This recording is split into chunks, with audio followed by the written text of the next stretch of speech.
All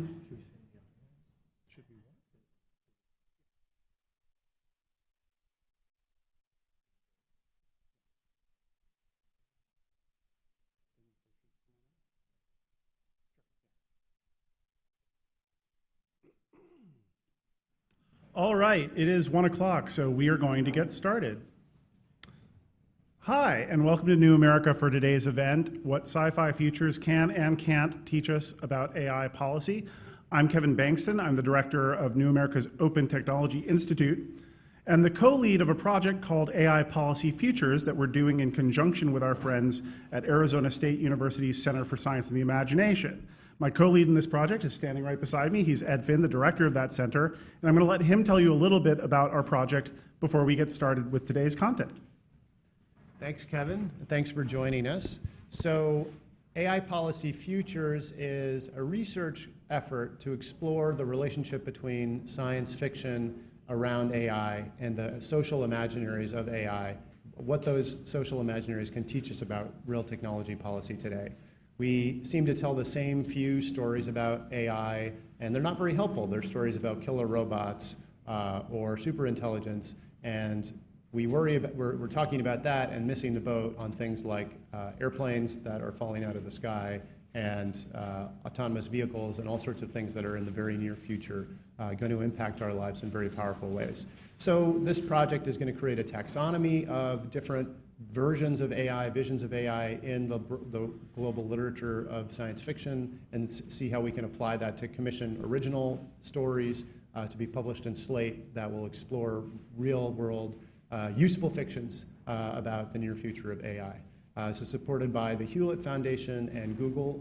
We're really delighted to be able to have this event and to continue this work with all of you. Thank you. Thanks, Ed. So I am the person who is kicking things off with a brief talk to answer the initial question, why is science fiction so important that we're spending a half day at a think tank talking about it? And at this point, it would be good for my slides to come on. Great. Well, we're here because the imaginary futures of science fiction impact our real future much more than we probably realize.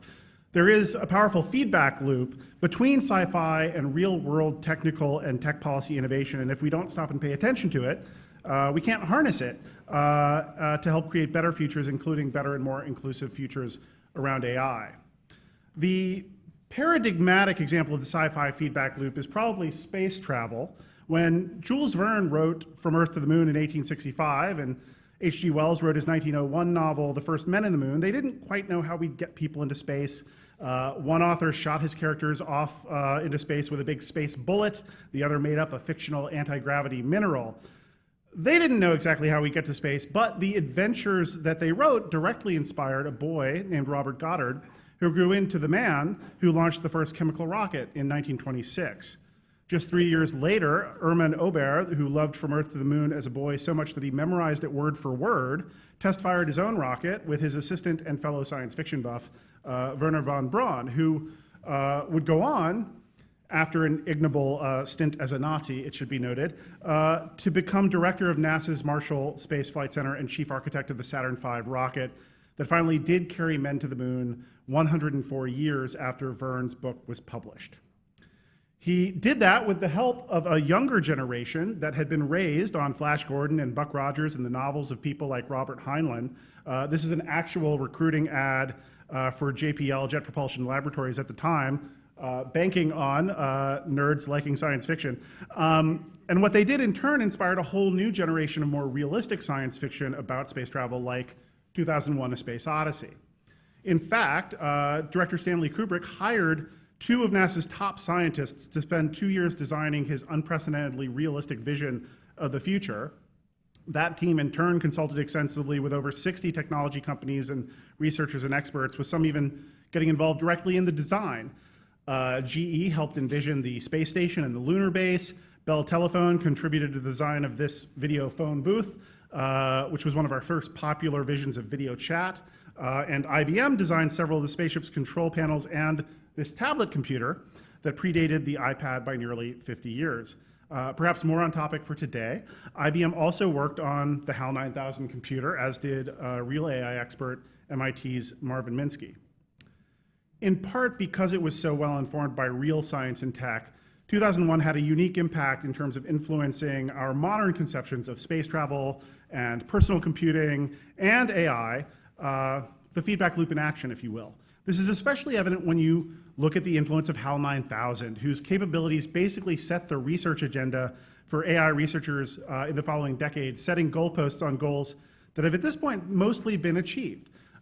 Just like HAL, AI today can play and beat us at games like chess, recognize our voices and faces, read lips, understand and replicate human speech, kill people, and so much more. Indeed, the fact of this feedback loop of sci-fi inspiring real tech, inspiring sci-fi, inspiring real tech, is so well documented and established in the space and defense sectors that it's essentially been institutionalized, with the DoD and DHS and NASA and the like regularly bringing in sci-fi writers as strategic foresight consultants, holding sci-fi story contests or commissioning new stories from established writers to solicit fresh ideas about the future of conflict, and even teaching some sci-fi in military academies. This cottage industry of sci-fi as futurism has in the past decade or two actually been spreading into the private sector with regular companies, normal companies, like Nike or Home Depot or Boeing working with sci-fi writers as consultants. Sometimes the influence of such writers in the real world has been dramatic and not necessarily for the best. For example, in the early 80s, two of the era's most popular and conservative sci-fi writers, Larry Niven and Jerry Pournelle, organized the Citizens Advisory Council on National Space Policy that directly prompted Ronald Reagan, a science buff himself, to launch the ill-fated and enormously expensive missile shield product known as the Strategic Defense Initiative, also mockingly known as Star Wars. Here is an editorial cartoon from the time.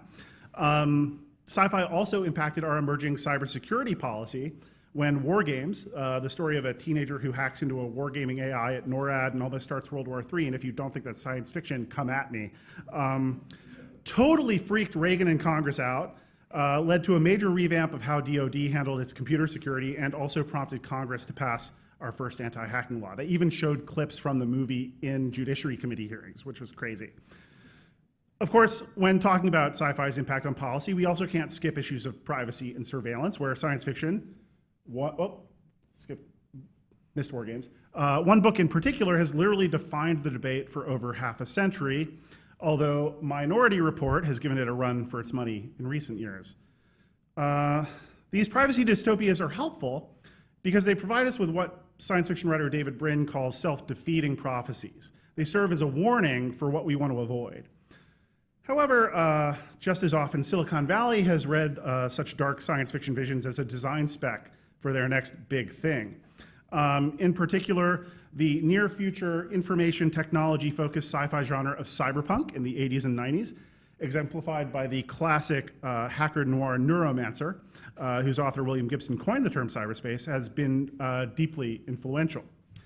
One sci-fi writer who got his start around the same period, this dapper fellow, popular proto-cyberpunk author Neal Stephenson, has helpfully described sci-fi's influence as less of a direct one-to-one inspiration and more of an invisible magnetic field that roughly orients people's imaginations in the same technological direction, giving them common ideas and language for communicating about what they are imagining. So you say you want to build something like a communicator from Star Trek, or a tablet computer like in Star Trek The Next Generation, or even an orbital space station like in Star Trek Deep Space Nine, and everyone knows what you're talking about and can work together to move in that direction.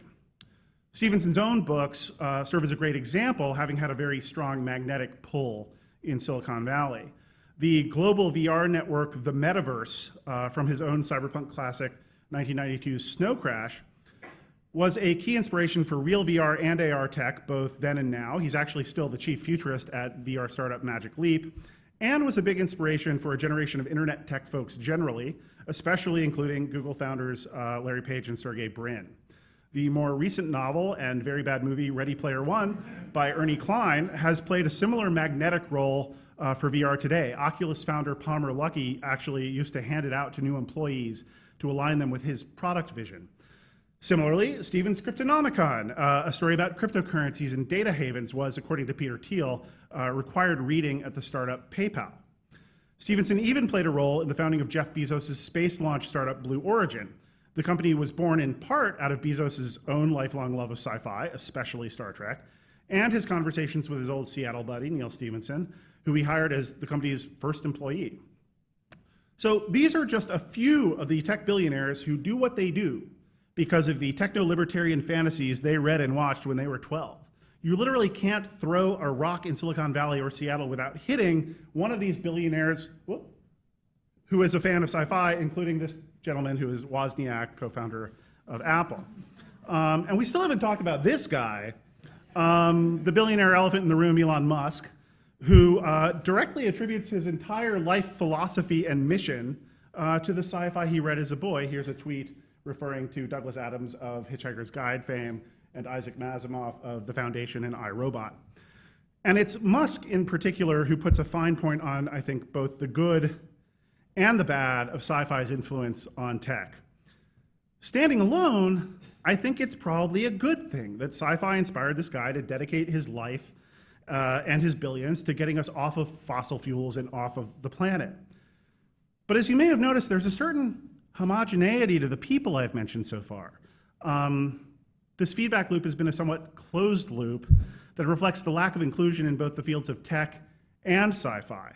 A series of privileged white men inspiring, sorry Siri, she doesn't like what I'm saying and she's trying to get in the way. A series of privileged white men influencing privileged white men, influencing privileged white men with grand wish fulfillment narratives of great men changing the world through their inventions and their adventures. Too often missing from this feedback loop, and relatedly from the field of AI, has been a recognition of and an inclusion of and a centering of the lives and perspectives of people, and not just individuals, but communities who are not middle-class, cisgendered white men, mostly from the American West Coast. Or put another way, science has too often held up people like this guy. I'm a Picard fan myself, which is why I was so heartened to see Nora Jemisin, N.K. Jemison's historic victory last year at Sci-Fi's Oscars, the Hugo Awards. Not only the first black author to win the Best Novel Hugo, but now the first author ever to win it 3 years in a row for her Broken Earth trilogy. Side note, I was equally heartened to see Malka Older, who is with us here today, nominated for the Best Series Hugo this year for her amazing Infomocracy series.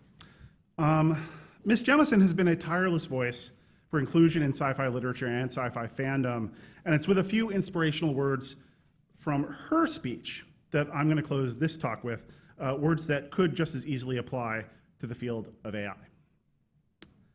I look to science fiction and fantasy as the aspirational drive of the zeitgeist. We creators are the engineers of possibility.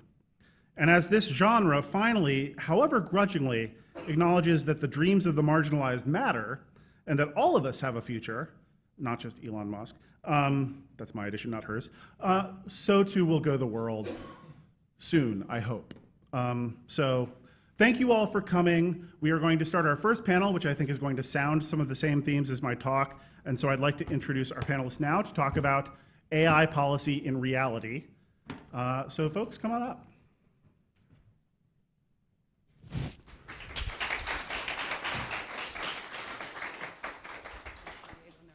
Where are our panelists? Okay, then they will be coming out momentarily. I think I just finished my talk a little faster than expected. Pardon me, folks. They're coming. Okay, great. Yes.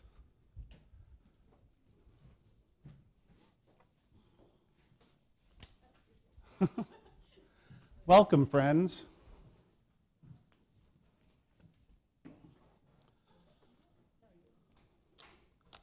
And we're missing one other person. Hey.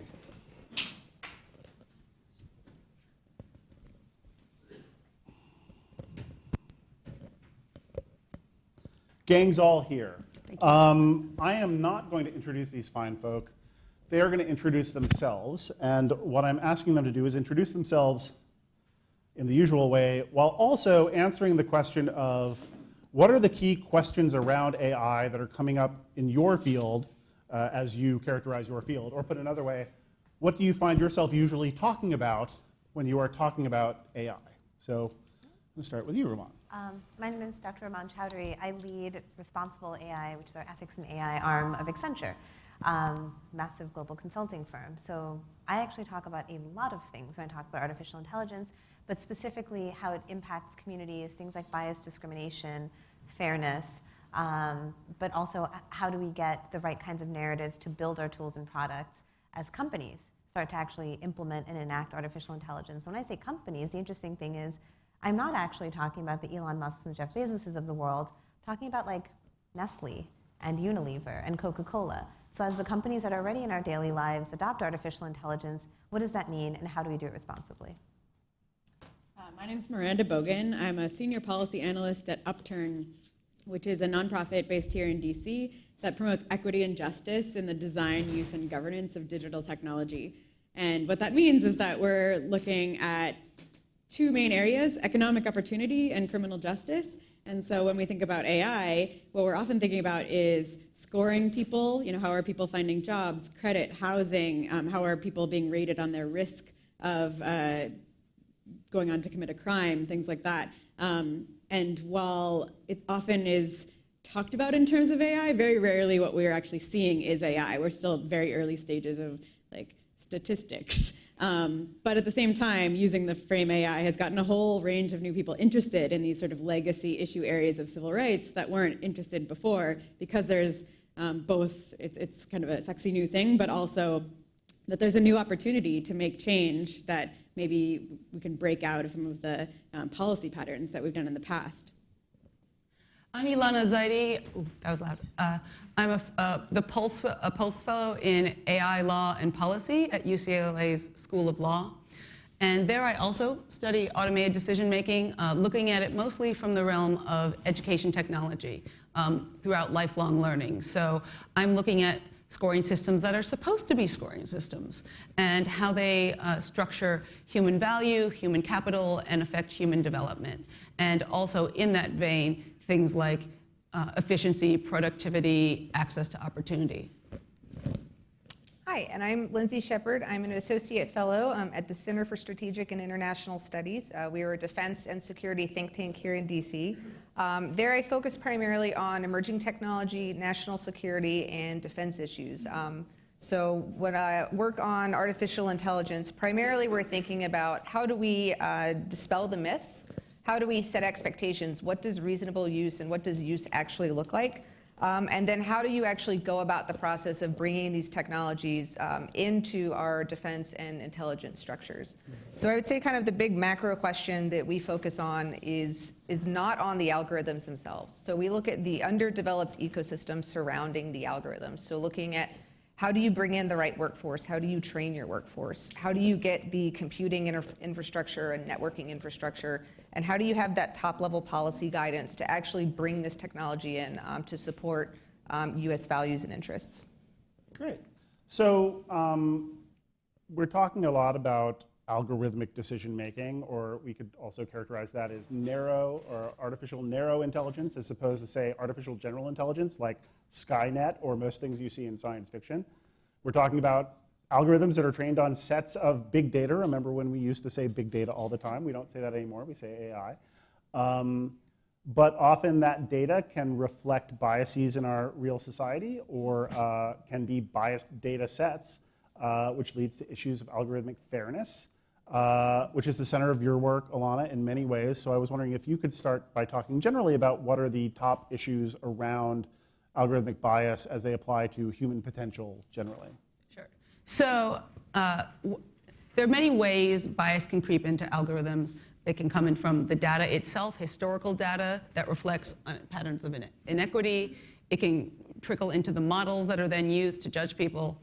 And it can trickle, in terms of what I talk about on a day-to-day basis, into the technologies that are then used to determine where people should be in life, what level they should be at in school. We're looking increasingly at the idea of completely automated, personalized teaching systems, so what you should learn, what level you should be at, and recommended systems. Where should you go to college? What should your major be?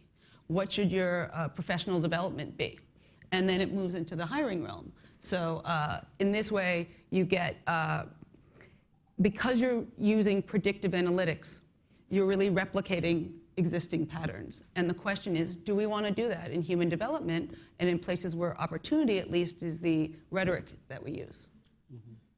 Miranda, you often address these issues in the context, well, in a variety of issues, but especially in the context of criminal justice. Can you talk a bit about that? Yeah, I think that's another place where some of the sci-fi tropes, honestly, I think have inspired what we're seeing in criminal justice, RoboCop type of things. But I think Minority Report. Yeah, Minority Report, Yeah, I certainly.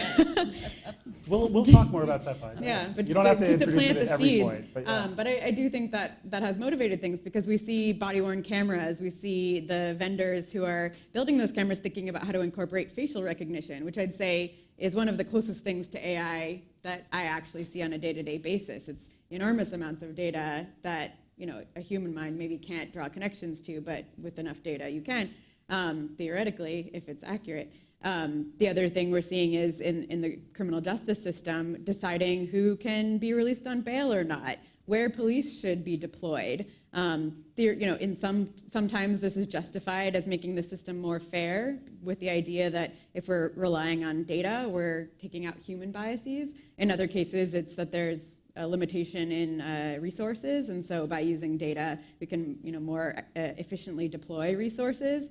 But I think it's the exact same problem as in the opportunity space, which I kind of straddle. All of that data, especially in the criminal justice system, especially in the US, is so tainted with our own history. If you're looking at where police ought to go based on where they've gone in the past, where did they go in the past? Where they thought crime was going to be, which was based on their stereotypes of which neighborhoods were going to be bad neighborhoods. So pretending, and I think a lot of the technologists building these tools either pretend or really truly believe that there's ground truth out there that they can just vacuum up and then turn into a predictive model. If we rely on that data as if it's reality, we're going to, again, be not only replicating the past, but entrenching it, because if it ends up in these systems and then the systems get more complicated and we get closer to what we think of when we mean AI, it will be harder and harder for us to actually change that in the future. And I think that's one of the big risks when we're talking about bias creeping in. Yeah, so like over-policing of communities of color, for example, that data then feeds into these processes that results in more over-policing of communities of color, Exactly. and on and on and on. And it just augments because it says, go back to this neighborhood. Oh, there was more police activity in this neighborhood last week. Clearly that means there was more crime. It doesn't, but that's what the system can kind of interpret. That's the only data it has. And so then more police will go back the following week. And they never collect data on those neighborhoods where they didn't go. And so there could be crime happening in other neighborhoods. There could be reason to be dealing with the community out there. But if they're relying on data that's steering them in a certain direction, you get into a feedback loop that prevents the system from ever learning that there are other examples. I'm just glancing at you because I know you have opinions in this area. I have many thoughts. I always have thoughts. So just to frame what my two colleagues just talked about from a bias perspective, as a data scientist, I'm a data scientist by background. I'm also a social scientist by background. So when I give this talk in, let's say, Silicon Valley, I highlight the fact that when we talk about bias, there's actually a lost in translation moment that happens. When data scientists talk about bias, we talk about quantifiable bias that is a result of, let's say, incomplete or incorrect data. This could be a measurement bias. This could be maybe a design bias, a collection bias. So if you've ever taken a survey, if you ask people whether or not they voted in the last election, there's some incorrectness to it. And data scientists love living in that world. It's very comfortable. Why? Because once it's quantified, if you can point out the error, you just fix the error. You put more black faces in your facial recognition technology. What this does not ask is, should you have built the facial recognition technology in the first place? So when non-data scientists talk about bias, we talk about isms, racism, sexism, et cetera. So interestingly, we'll have this moment where data scientists will say, you can't get rid of bias. And what they actually mean is, when we build models, it is literally like an airplane model. It is a representation of the real world. It will never be perfect, actually it should not be perfect. That's what a data scientist means. What a layperson hears is, I am not going to bother to get rid of the isms. So that is a conversation that my group tries to bridge. So when we build things like Accenture's fairness tool, et cetera, to the point of my colleagues, there's a context to it that's absolutely critical and important. And it is bridging that lexicon between what we mean in society and what we mean quantitatively that's absolutely critical. So y'all have mentioned facial recognition, which is a type of artificial intelligence or applied machine learning based technology. That has been a very hot policy topic, not only for privacy reasons, but because of ism reasons. Anyone want to talk about what the state of the debate is there and what people are talking about when they're talking about bias in facial recognition? Sure. I mean, I can kick it off. Yeah. Well, it's been an evolving narrative. I think the initial narrative was about, well, and this is Joy Bellamini, Tim McGaber's work about there's not enough diversity in these data sets. So what gender shades showed was that facial recognition is about 98% accurate for white men, only about 60-something% accurate for darker-skinned African-American women, clearly showing this gap, which was a function of like lack of diversity in data set. The narrative now is more about application, and again, creating a more diverse data set so then police can go harass minority children is not necessarily where the AI ethics space wants to be going. So there's actually a number of bills about banning facial recognition. I think one of the most prominent debates was in the state of Washington. There's actually a bill in Oakland, San Francisco, and other, I'm not going to be able to laundry list all of them. So to your point, Kevin, it has been the issue that it's from a legislative perspective, but also from a human psyche perspective, we've latched onto the most. And I think because it's related to these sci-fi narratives that we're so familiar, we all know the story of Minority Report, so it's much easier as a person who works in the AI ethics space to be able to talk that talk. I don't have to explain what facial recognition is. People may not necessarily know how it works, and there's a lot of gaps to fill about actually how inaccurate it is in general. But people will understand the general narrative enough to know where the problems may come from. And this is where, having this common watched, like science fiction lexicon is quite helpful. But I think, facial recognition is not just a problem in the criminal justice context. That's the most frequent one we hear about. But facial recognition and facial analysis are both popping up in so many other contexts. There are tools out there that are being used to help interview people, that are using facial analysis to try to map whether people are qualified for a position. And the people building those tools are doing interesting things to test for fairness. But does that justify the use of collection of your face to try and map onto this thing that shouldn't necessarily have to do with how your face moves? And to your point, it's like building on, it's not just face, it's also the field of effective computing, which essentially puts all of human emotion into about 6 buckets.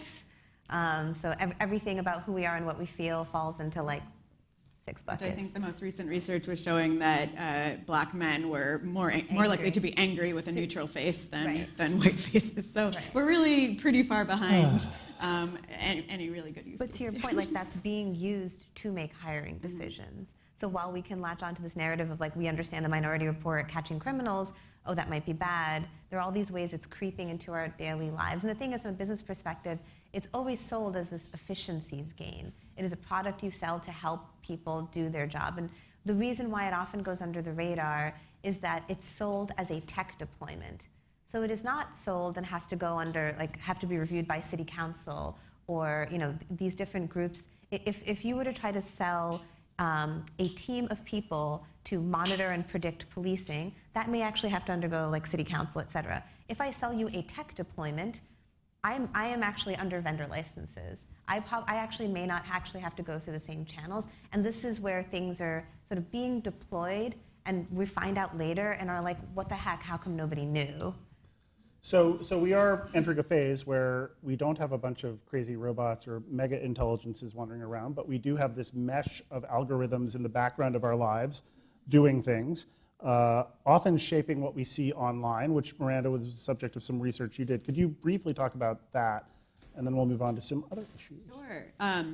So a lot of people have heard potentially of the controversy around employers maliciously or in a discriminatory manner targeting ads online for housing, for jobs, for credit, saying don't show this job for housing to black people. That's a big problem. There have been lots of collaborations, lots of meetings, lots of lawsuits about dealing with that. What we were looking at was what's going on in the background? So let's say I was running an ad for a job, and I really wanted to reach everyone. I wanted anyone to have the opportunity to work for my organization. So I posted my ad online. On Facebook was where we tested it, and I said, send it out. And what we found was when we did that, we said anyone in the United States can see this, or it was anyone in Georgia, North Carolina, I'm sorry. But what we found was that the algorithm that was deciding who sees what ad was making its own determinations about who should see which job, who should see which housing opportunity. So I think we found that lumberjack jobs were being shown to 90% white men.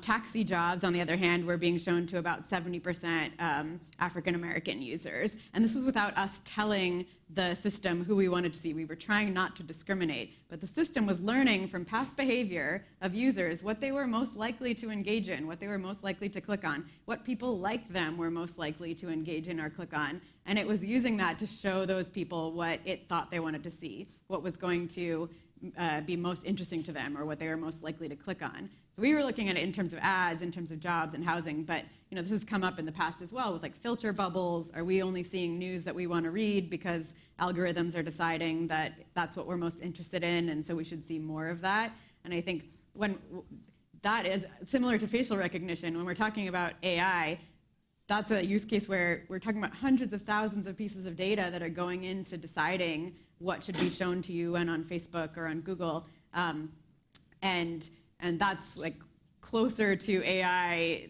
the closest to AI that I get to compared to like say criminal justice contexts like pretrial risk assessment or who could be released on bail. When people say AI in the courtroom is going to decide who's released on bail, often what they're talking about is like a numerical model that's scoring people on a score of 1 to 6, which is not really super highly complex math. But these sort of online systems that are learning from people as they interact with information are closer to that. And it's really shaping what opportunities people have access to, exactly what you were talking about. Yeah, and following on that, I often think of my job as scaring people and then hopefully making them act on the basis of that fear. And what you were saying in terms of these scoring systems, they're in the background. They're not often visible in the way it would be in like a criminal justice system, an explicit decision-making mode. And so I often use Sci-Fi as my references to sort of help people understand. Nosedive from Black Mirror is the one that seems to chime with people the most, but Minority Report, Gattaca even sort of in previews, Brave New World. I say these things and people grasp the weight of what I'm talking about in a way that is different than if you just seemingly talk about what seems like an administrative tool and is often acquired, as an administrative tool. And I think anytime you hear the word personalized, this is a personalized job board, it's a personalized news service. What I hear is stereotype. It doesn't know you, it knows what type of person you look like. Mm-hmm. In the realm of the content we see, there's also emerging AI that is going to be used to deceive us in a variety of ways. We've now seen deepfakes, which is basically creating, using AI, a video image of someone saying something they never saw. There was also this amazing thing, if you didn't see it, OpenAI, which is the AI group that Elon Musk, amongst others, founded. They came up with an algorithm called GP2 that was trained on 40 gigabytes of internet text to predict the next word if you gave it a word. And so then they started feeding headlines into this thing to see if it could write a news story. And my favorite one was they wrote a headline about scientists discovering a tribe of unicorns in the Andes that spoke English. And it wrote something that read like a human wrote it. And so just imagine armies of these things just spewing out propaganda BS, which gets us closer to the realm of geopolitical conflict, which is Lindsay's bag. And so I'm wondering if you could talk a bit about the role that AI is starting to play in the realm of international conflict and international sort of geopolitics. Absolutely. So this is a great example that illustrates kind of the broader trend that artificial intelligence is living in. So we are at a time where we have the democratization of software and the commoditization of key priority technologies. So this means that more people, more countries, more non-state actors now have access to highly capable diverse, robust portfolios than they ever did before. And we, the US, are quite used to kind of being that capability provider, and increasingly, other countries, other actors don't have to work with us because of this kind of global trend of ease of access, highly capable, low-cost capability. And so that really brings us back to this question of, is there an AI arms race? And it's often framed in the context of, are we winning versus China? How are we doing? Are we falling behind? What is going on? And you have to kind of understand the way in which entities apply artificial intelligence or data analytics. You apply them to achieve your goals and accomplish your needs and support your values. So the way in which, for example, China applies AI and facial recognition and the abhorrent human rights abuses should not and will not look like the way that the US applies AI, because those fundamental value structures are different. So when we think about theory, yeah. Well, I mean, it has been a little depressing, but I tell myself those fundamental value structures are different. So when we think about who is going to win the race is going to be won by the countries that figure out, how do we make AI work for us? How do we use AI and data-driven techniques and this new portfolio of highly capable, easily accessed technology work for us? And that's going to be the country or the entities that win the race. If we want to really pick apart how are we doing versus China, we are still leading the way in research and development and innovation within the United States. And I think there is a certain emulation of our model that permeates across the globe, but we're really falling behind on the deployment. And that's where a lot of the narrative of we're falling behind China, we're falling behind these authoritarian regimes that are figuring out how to make AI work for them. We're not thinking well about how do we actually take the technology, lead in research, development, and innovation, and how do we deploy it in ways that supports our ethical and normative values. And so I think conversations like this, thinking about this is a highly capable system, how do we make it work for us? So I'm glad you brought up ethics. We're going to spend the next few minutes talking about, now that we've set out some of the issues, what are the sort of policy interventions we're seeing? And I'd say we're seeing sort of self-regulation to some extent, usually under the frame of AI ethics or AI fairness, and then some interesting legislative and regulatory moves. But Ramon, you do AI ethics. What the hell are we talking about when we're talking about AI ethics? Yeah, so I have actually a lot of thoughts on the statement you made. So first, I actually have serious problems with framing it as the AI arms race. Number one, it is, if we're going to talk about the inclusion of diverse narratives, framing everything in terms of a warlike patriarchal structure of a zero-sum game is literally the worst way and the least inclusive way to talk about the use of a technology. So if we are by naming it that way, setting it up to be A, combative, and B, some winner and leader, which sets up the hero narrative that we were just talking about, is problematic. So even in that name, we have set this up to be patriarchal and warlike. So like, I actually don't like to refer to it as an arms race, and actually, interestingly, have been talking to some folks who want to frame the discussion more as like the space race, about creating like the International Space Station, et cetera, something more collaborative. Because it's not as if we're all in the same, we're all just going to be fighting each other over values. That is a framed narrative. And the other thing I may actually take issue with you on is, to the average citizen in China, the use of artificial intelligence deployment has been fabulous. Mm-hmm. We like to harp on their treatment of the Uyghurs. That is a small minority group. Now, if we were to take that same narrative and flip it on the US, some of our deployments have been no different. We should point the finger at ourselves, at other counterparts. If we want to look at India's other system and the exclusion of lower caste groups, and it's by design. It is to fulfill a internal political design, right? So I don't think we should sit on a high horse and act as if our values are better or that we're going to do it better, because when we take the AI arms race narrative and we talk about it in Silicon Valley, the concern is not so much, oh, how do we do it in a way that's better or more ethical? It's actually, shit, China's beating us, how do we get there faster? So no one's even thinking about, because we have the arms race narrative pushes this imperative of running faster, we don't, much like we did with the nuclear arms race, don't actually bother to stop and think, what should we be doing? Because we're so busy looking at the other guy, quote, beating us. Now, the problem with the beating us part is the opponent, our imaginary opponent, has shaped the narrative and the metrics for us. So it's harder to actually, if we are going to have a values-aligned system, it's harder for us to adhere to our values if someone else is defining what the race is all about, right? Because we're going to have to adhere to their metrics to get there. So that was my spiel. But when we talk about ethics, when we talk about I agree with you more than you think I do. Okay, good. I'm glad. To talk about, and it's such a complex issue because this is actually, a global issue. I mean, really just reminding us that borders and states and boundaries are artificial constructs of politics, right? Like that is the #1 thing working in AI reminds you. So if you think about a law like GDPR, General Data Protection Regulation, it transcends borders and boundaries, and that's why it's actually impactful. If it were just focused on the EU, it would not actually have the level of impact it does on tech companies. So when we think about fairness, ethics, et cetera, it needs to actually transcend borders and think more about communities and groups and narratives that can filter upwards. And the difficulty has been, and this is sort of why I take issue with this top-down framing, so much of what we talk about is about governance, governing whether it's systems or how do we create sets of values, and that needs to by design be inclusive. And what we have not actually figured out is how do we understand what ethics means to all the different impacted groups?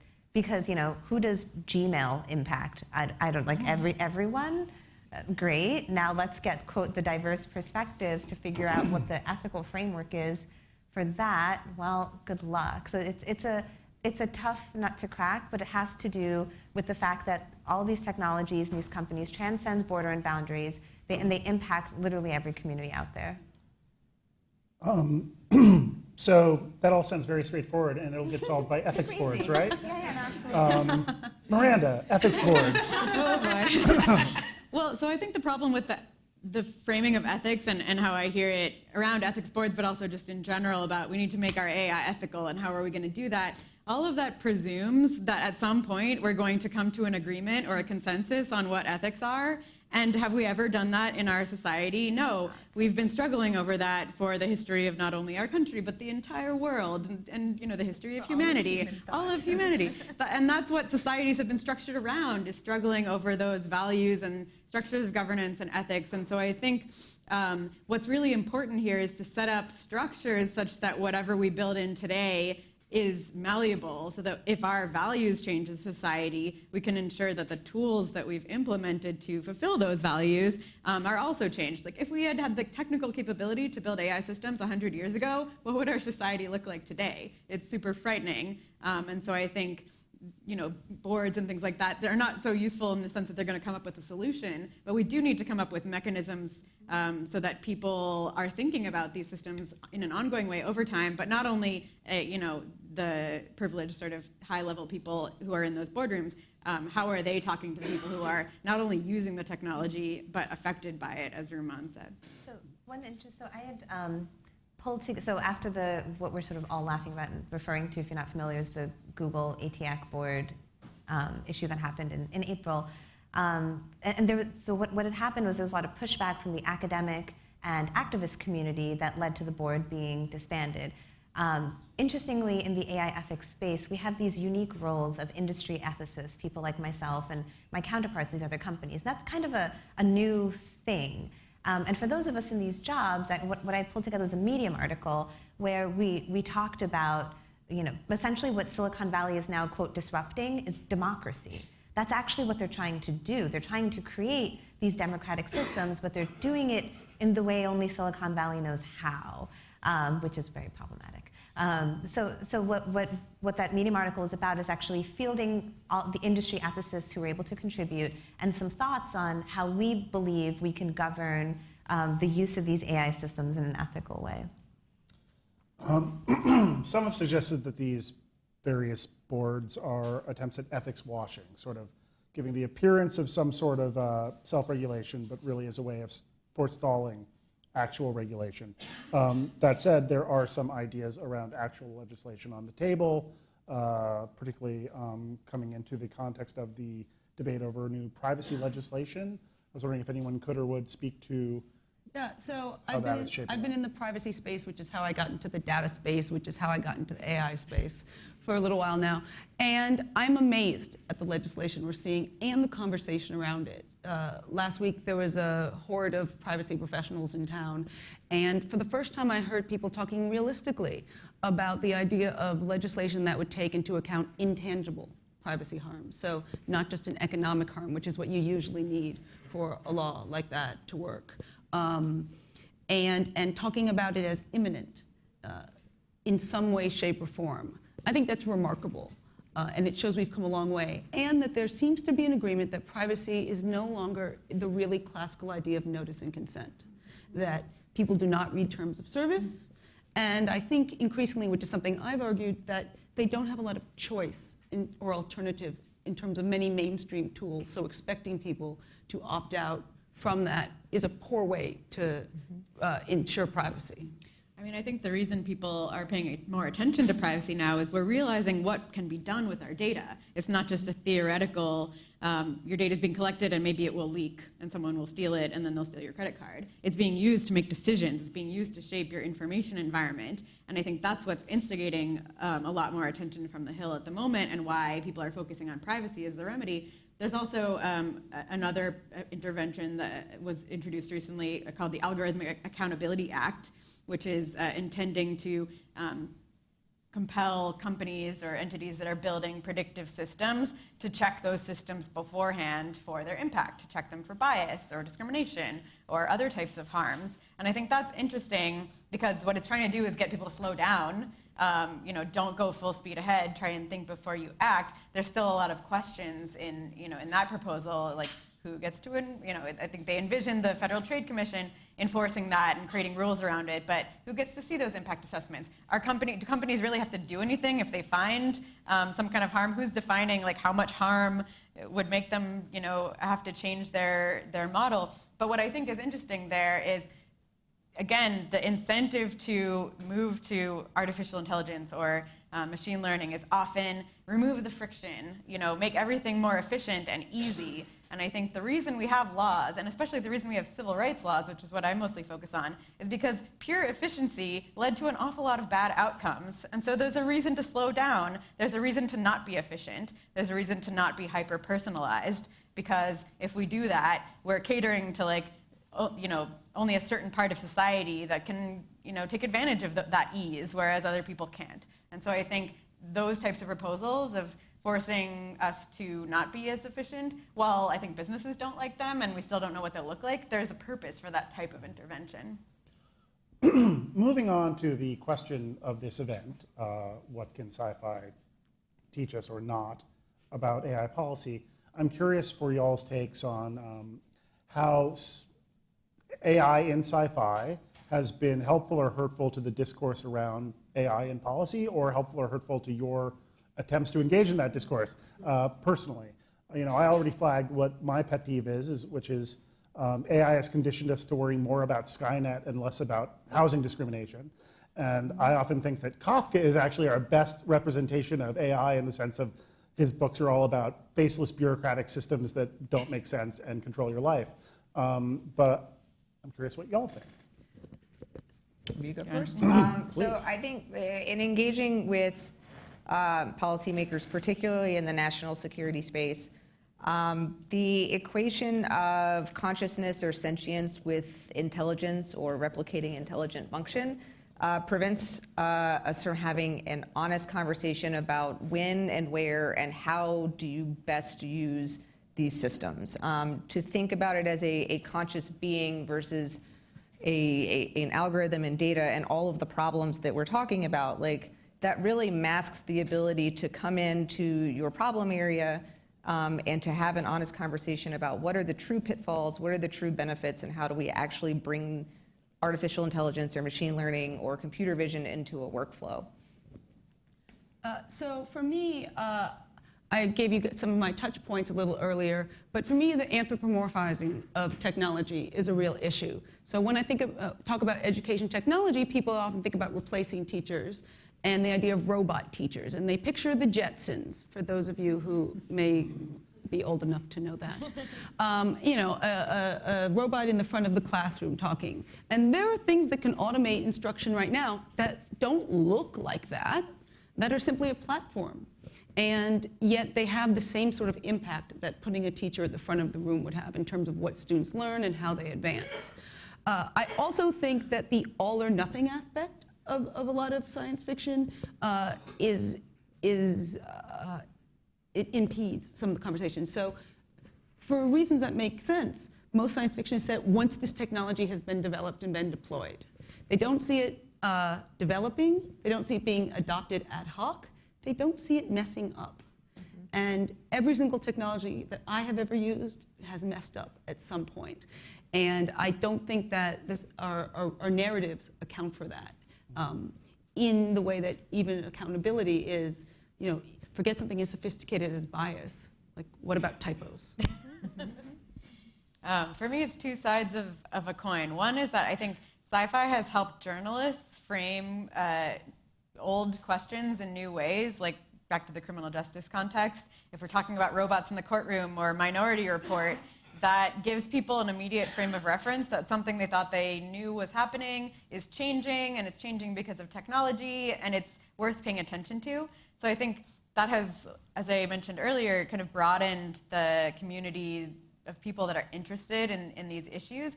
Just last week or 2 weeks ago, the Partnership on AI, which is one of the self-governing entities that's been created in recent years to try and think about some of these issues, released a report about pretrial risk assessment, about using AI in the courtroom, coming out and saying this technology is not ready yet, and we should consider whether, I believe they said whether it ever ought to be, but that there's many open questions and some severe limitations to using this technology. That's a totally different stakeholder group than has been involved in the criminal justice context for quite some time, and it lends some credibility to have the technologists saying, we know what's going on here and we can't build this yet and you don't want us to build this. So that's interesting.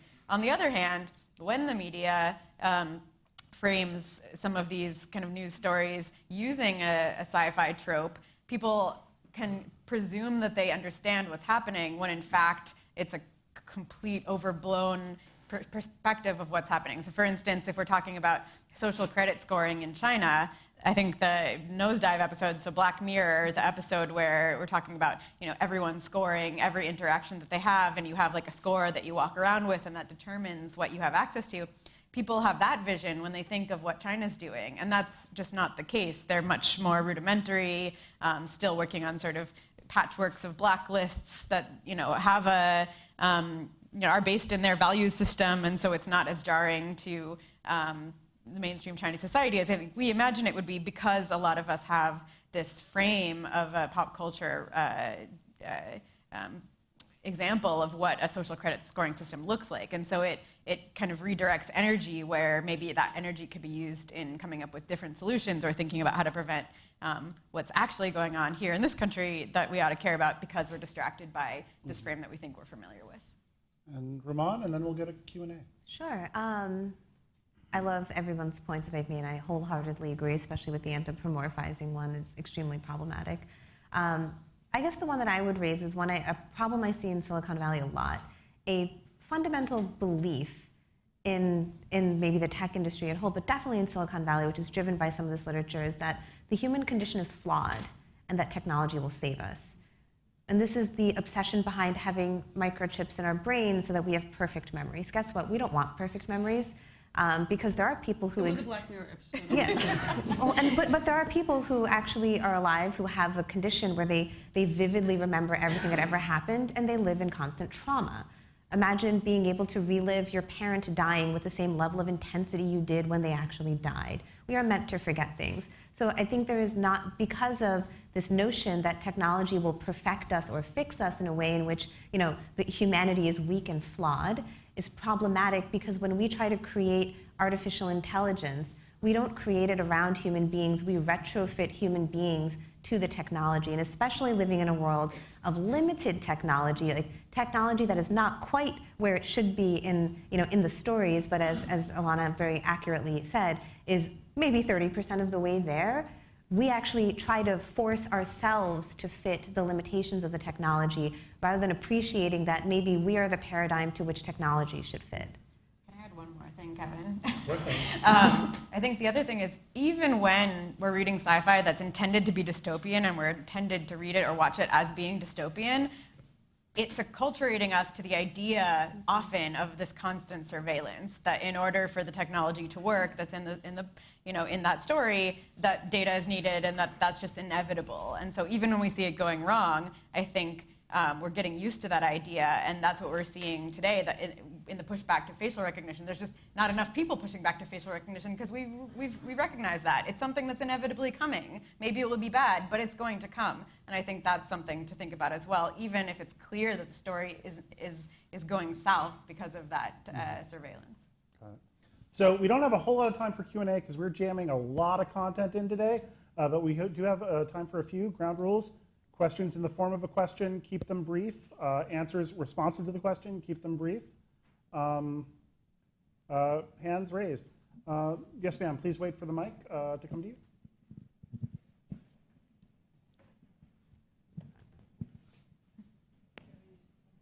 No, please. She's bringing you a mic. Oh, She's right here.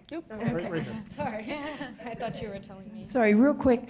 You know, the conversation has two sides in a way. One is government kind of issues, and we have, you know, civil rights kind of protections against that. Other is private sector kind of intrusions against privacy and surveillance and things of that nature. Putting aside the government side for the moment, and where on the commercial side do we have options to do pushback from a legal action perspective? Are there causes of action? And, you know, just a final footnote, and yet we all go out and buy Alexa and install it all over our house and leave it on voluntarily. But yeah, I'm interested in the private against, as you know, the new phrase, surveillance capitalism. I can maybe start that one. So what we're seeing, and actually Miranda mentioned some the HUD. So what government is trying to do now is how can we take existing law and existing protections and apply it in these new settings? It's a bit of an uncharted space because, as Miranda said, you can put an ad out in good faith, and then the algorithm is making decisions based on how it was trained. You may not even realize that it's being deployed in a biased manner. So we had to come to that realization that happened, and then be able to figure out this, what is the angle. And what we're seeing in a lot of and I know you want to sort of separate government, but you kind of can't in this. With the UK group, the ICO, Information Commissioner's Office, and the FTC, and some of the language of the bills, we see like latching onto the notion of protected classes. So what are the groups that are already protected? And then how can existing law sort of be leveraged to further that? And that's a starting point for then starting to build further protections. And to your point about Alexa, you raise an issue in the AI ethics space, which is, what do we have to offer? Technology companies have nice shiny gadgets, the ability to look cooler than the Joneses or whatever. They offer you incremental ease. What do we offer? We offer scare narratives. We offer, from in our space, we actually have to figure out, and yes, the notion of liberties, freedoms, and protection is less tangible than a shiny new watch, unfortunately. So what can we as the AI ethics space offer people that can combat this narrative that tech companies have honed so well? I'd like to fit in. Let's keep moving. Questions? That gentleman in near the back. Hi, thank you all very, very much for your conversation today. It was really great. My question is for Ramon. You mentioned the translation problem between different communities about bias. But I wanted to kind of dig down a little bit on that and maybe challenge it a bit and ask you, is there not a space in which some of us might mean we can't remove bias because we're not talking about isms, but we're talking about the foundations of isms? Oh, I like that. Perspectives. Yes, and actually there's an entire narrative now about we really shouldn't be thinking about fairness, we should think about justice. We shouldn't talk about bias, we should talk about pain and harm. So absolutely, and I think Miranda raised this really well, that this is not going to be a solved space, and I think we just all have to get comfortable. And it's funny because in industry we've been saying like change is the new norm and everything's going to be just been like boilerplate narrative for years when talking about technology. And I think we will actually have to grapple with the fact that change, like, we will just be living in a space of constant change, growth, and evolution. So absolutely, you're totally right. One more quick question and Which I will not answer. Hands? This gentleman right there.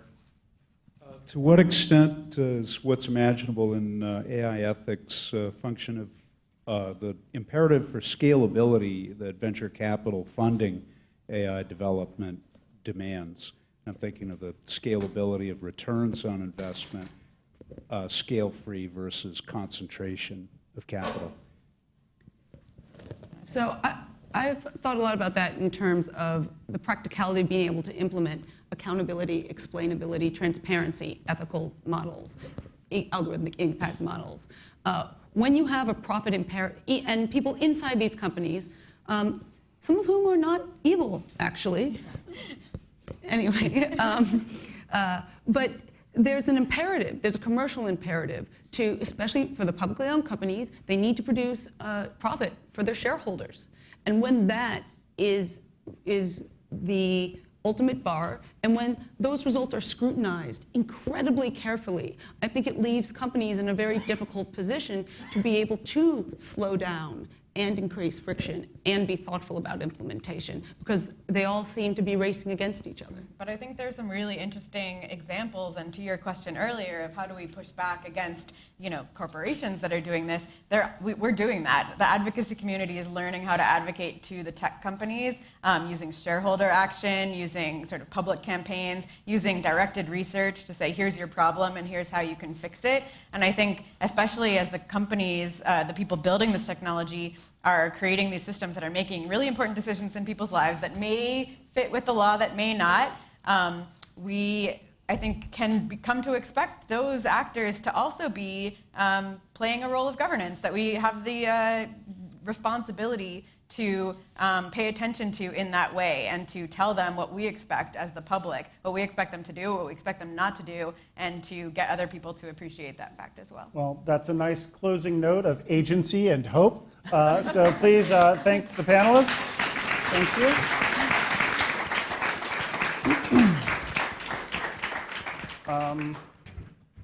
And now I'm going to take the opportunity to introduce our next solo speaker, Dr. Kanta Dihal, who is the postdoctoral research associate on the AI Narratives Project, one of the project leads on the Global AI Narratives Project, and the project development lead on the Decolonizing AI Project, all of which are at the Leverhulme Center for the Future of Intelligence at Cambridge University. Across those projects, she explores how fictional and non-fictional stories shape the development and public understanding of AI, including exploring the range of hopes and fears about AI that are reflected in our stories about AI, which is what she's going to talk about today. So Kanta, if you could please come up.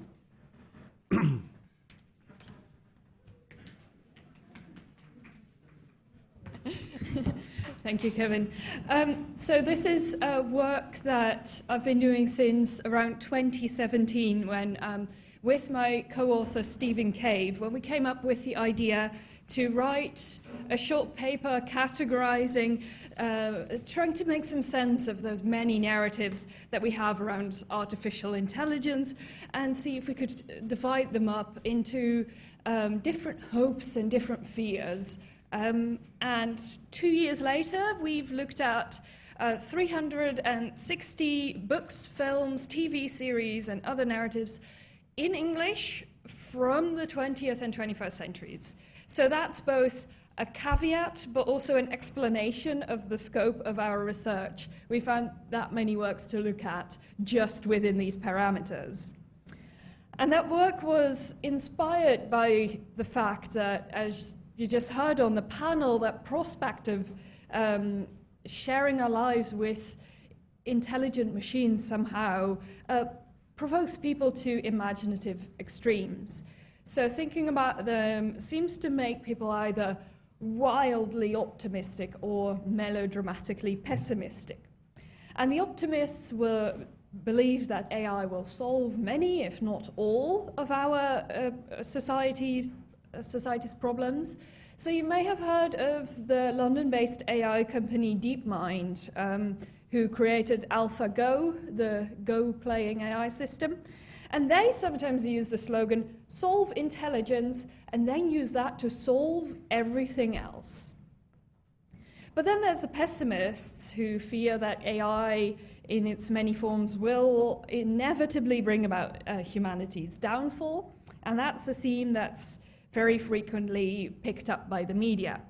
So we were, with our centre, involved with a report on AI by the UK's Parliament, and when that report was published, a UK tabloid called The Sun covered that with the headline, Lies of the Machines. Boffins, that's a British word used to describe academics, urged to prevent fibbing robots from staging Terminator-style apocalypse. And those stories matter. Those stories influence the development of the technology itself. They influence public fears and expectations, and they can influence policymakers. So our research aims to explain the structure of our stories around AI and why they have such a grip on our imagination. And we hope that that's the first step towards having more diverse and constructive responses to the prospects of intelligent machines. So why is it that the idea of intelligent machines, and especially human-like artificial intelligence, fascinates people so much, and for so long? I mean, there have been narratives around intelligent machines for 3,000 years. And serious attempts to explain that fascination started just about a century ago with Sigmund Freud, who was one of the first thinkers, actually, to ask why we find such machines so fascinating. And he focuses on how we find them uncanny. And that's that creepy feeling of seeing an imagined fear become real.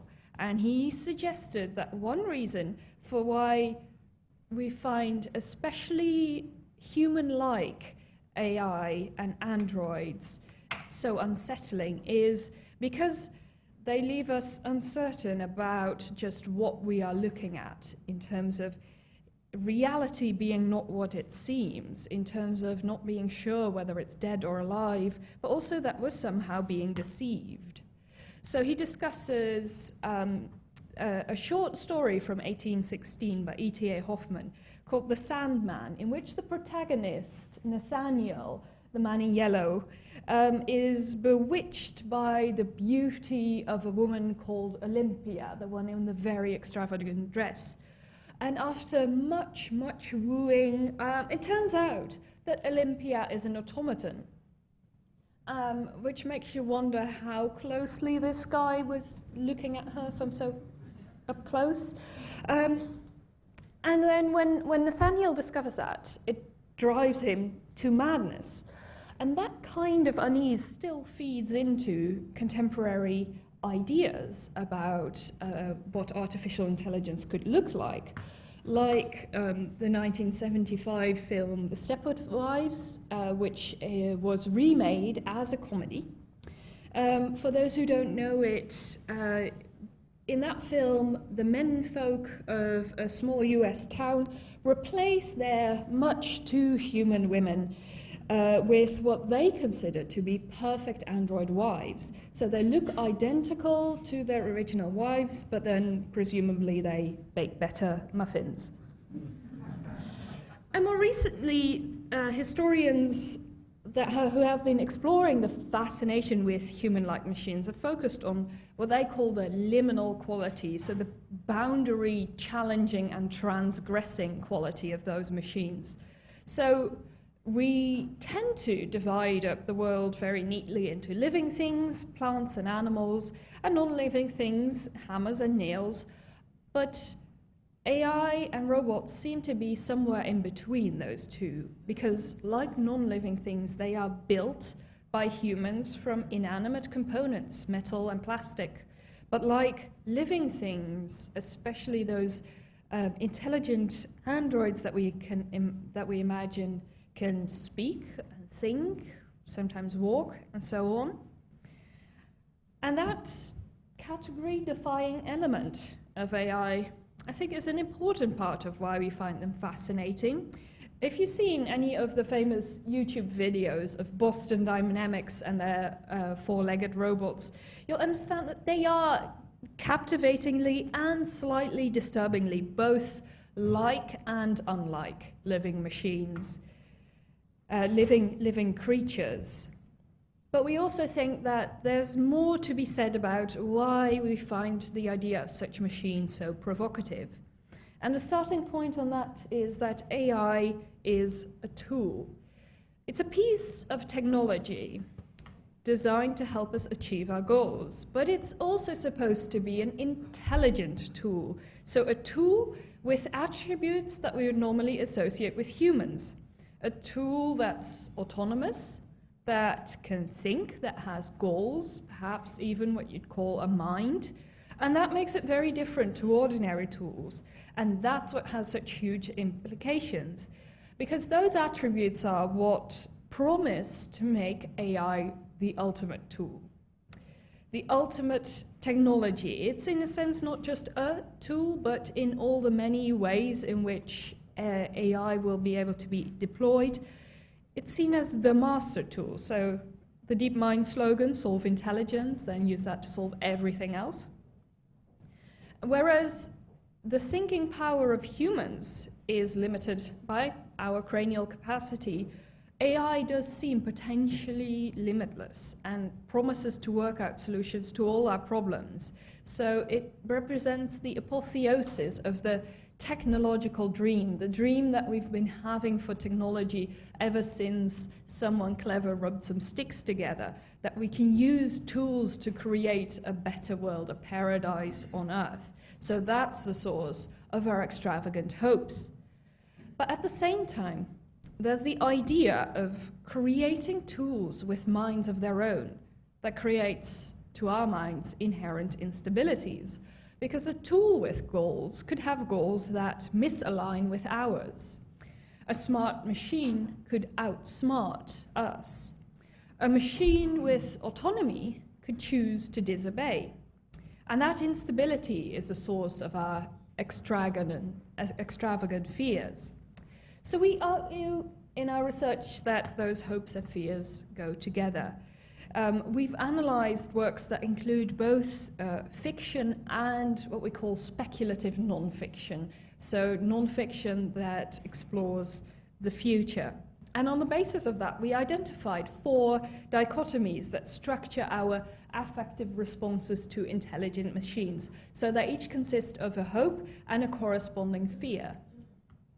So first, let's look at the hopes in detail. The first one concerns life.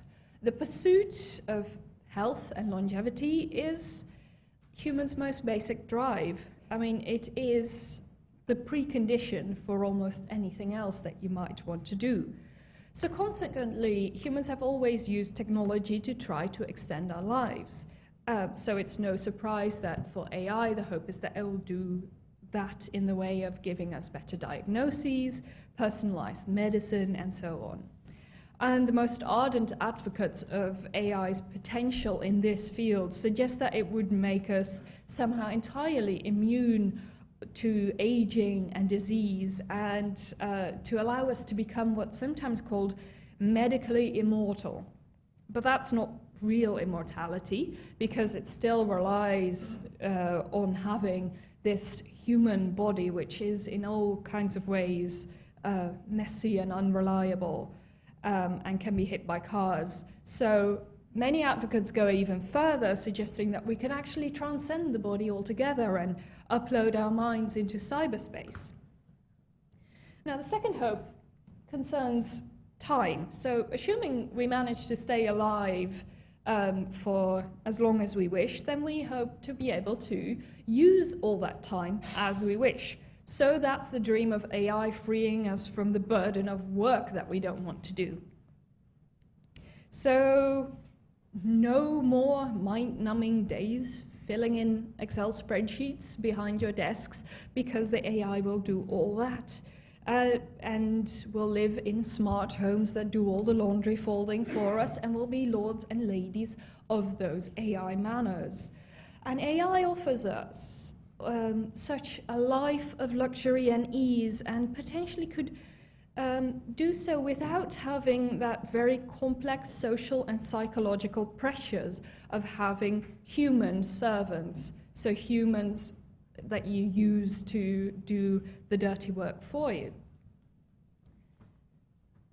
The third hope concerns desire.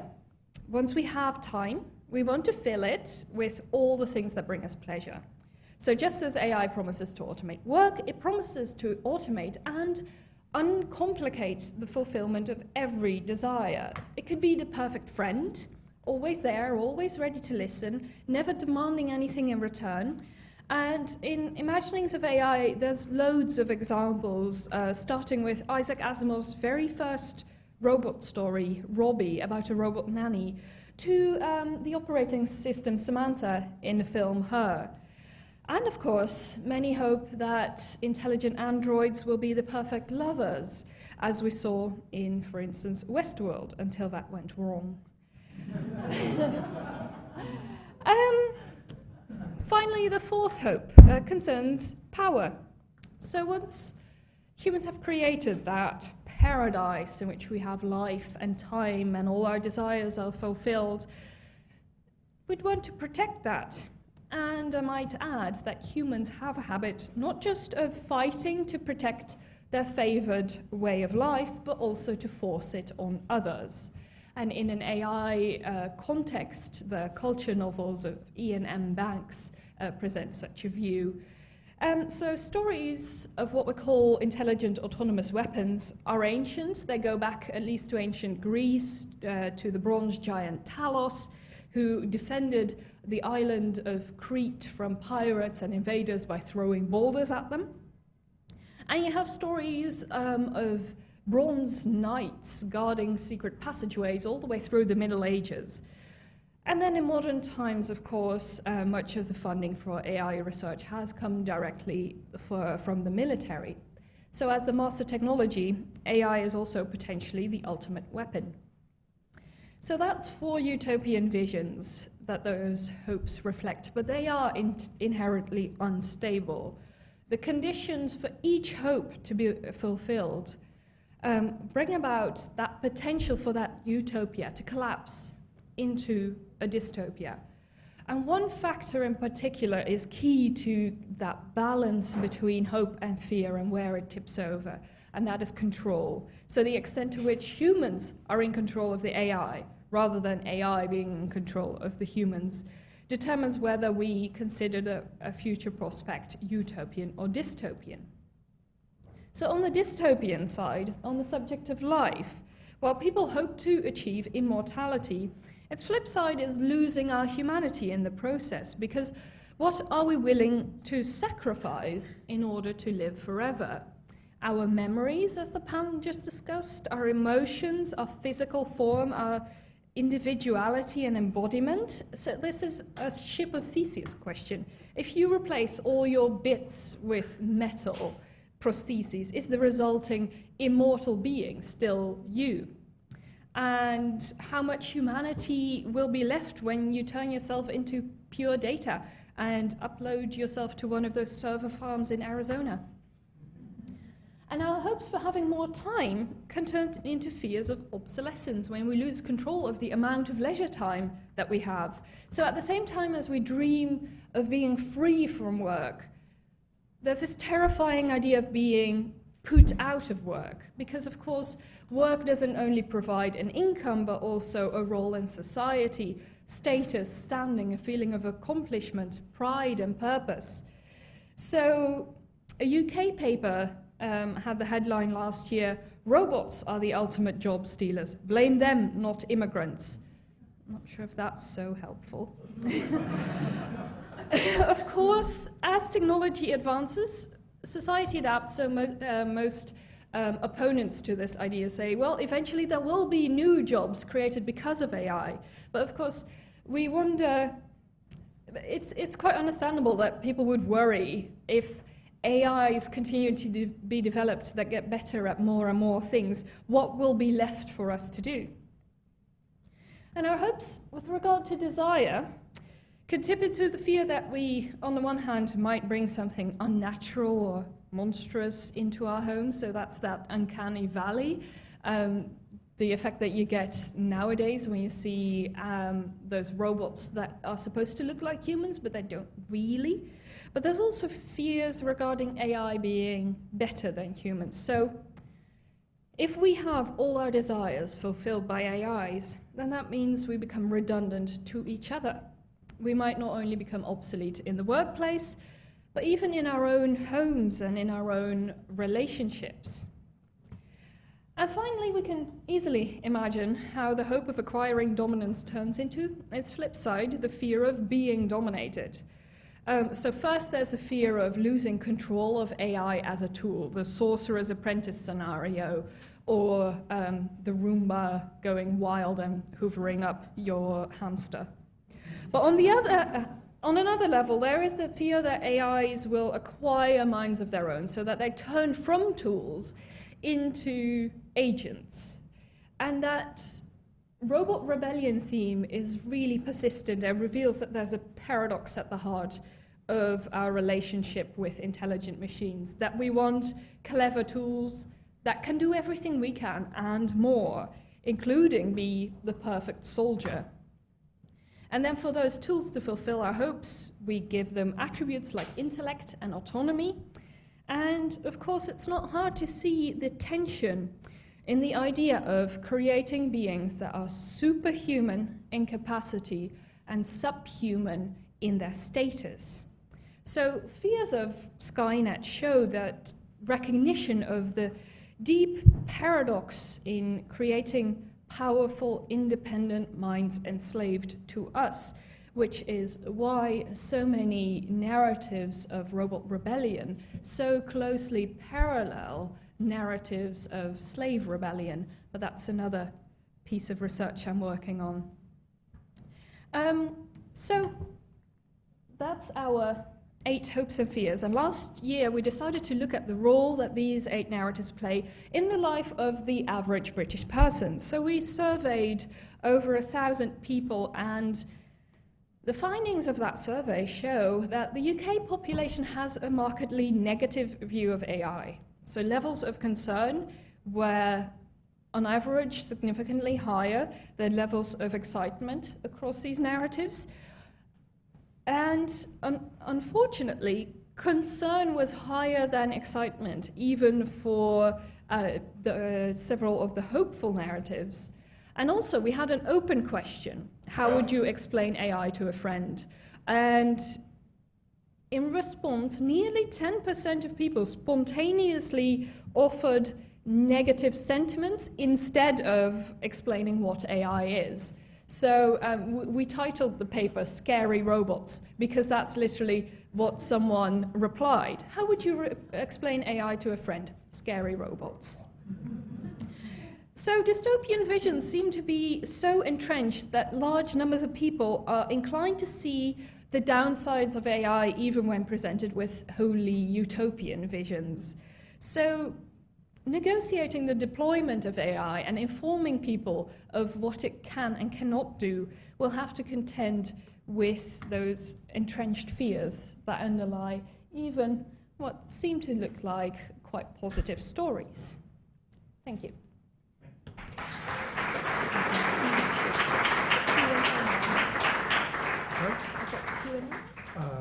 Oh, no, we don't have Q&A for the solo talks, I'm afraid. But so I'm going to introduce Madeline's video now, actually. So, Oh, right. Yes. As I said, we have a jam-packed schedule with a lot of content today. So thanks, Kanta. It's really fascinating research. I highly recommend following up and reading some of it.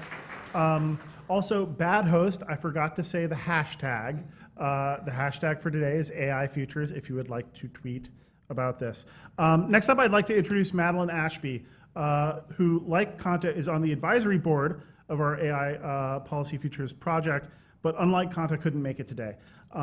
Madeline, in addition to being a professional futurist who consults with companies and government agencies, is also an accomplished science fiction writer, best known for her most recent novel, Company Town, and for her Machine Dynasty series.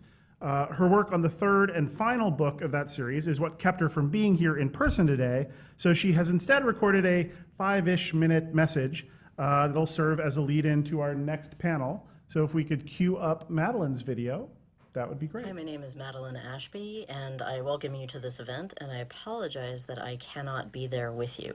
Now, the reason that I cannot be there with you is that I'm a science fiction writer as well as being a futurist, and I am wrapping up the edits on the final book in a trilogy about artificial intelligence, the subject of our conversation. And it's requiring a lot of my attention, in part because I'm realizing that it's sort of the last chance that I have to work with these characters and make a final statement about, you know, what I was trying to do when I decided that I wanted to write about, you know, artificial intelligences and the evolution of consciousness and what it would be to be a different kind of consciousness. I think that writing about artificial intelligence is basically a phenomenological question. It is about what it is to be a bat. It is about, you know, taking on this otherness.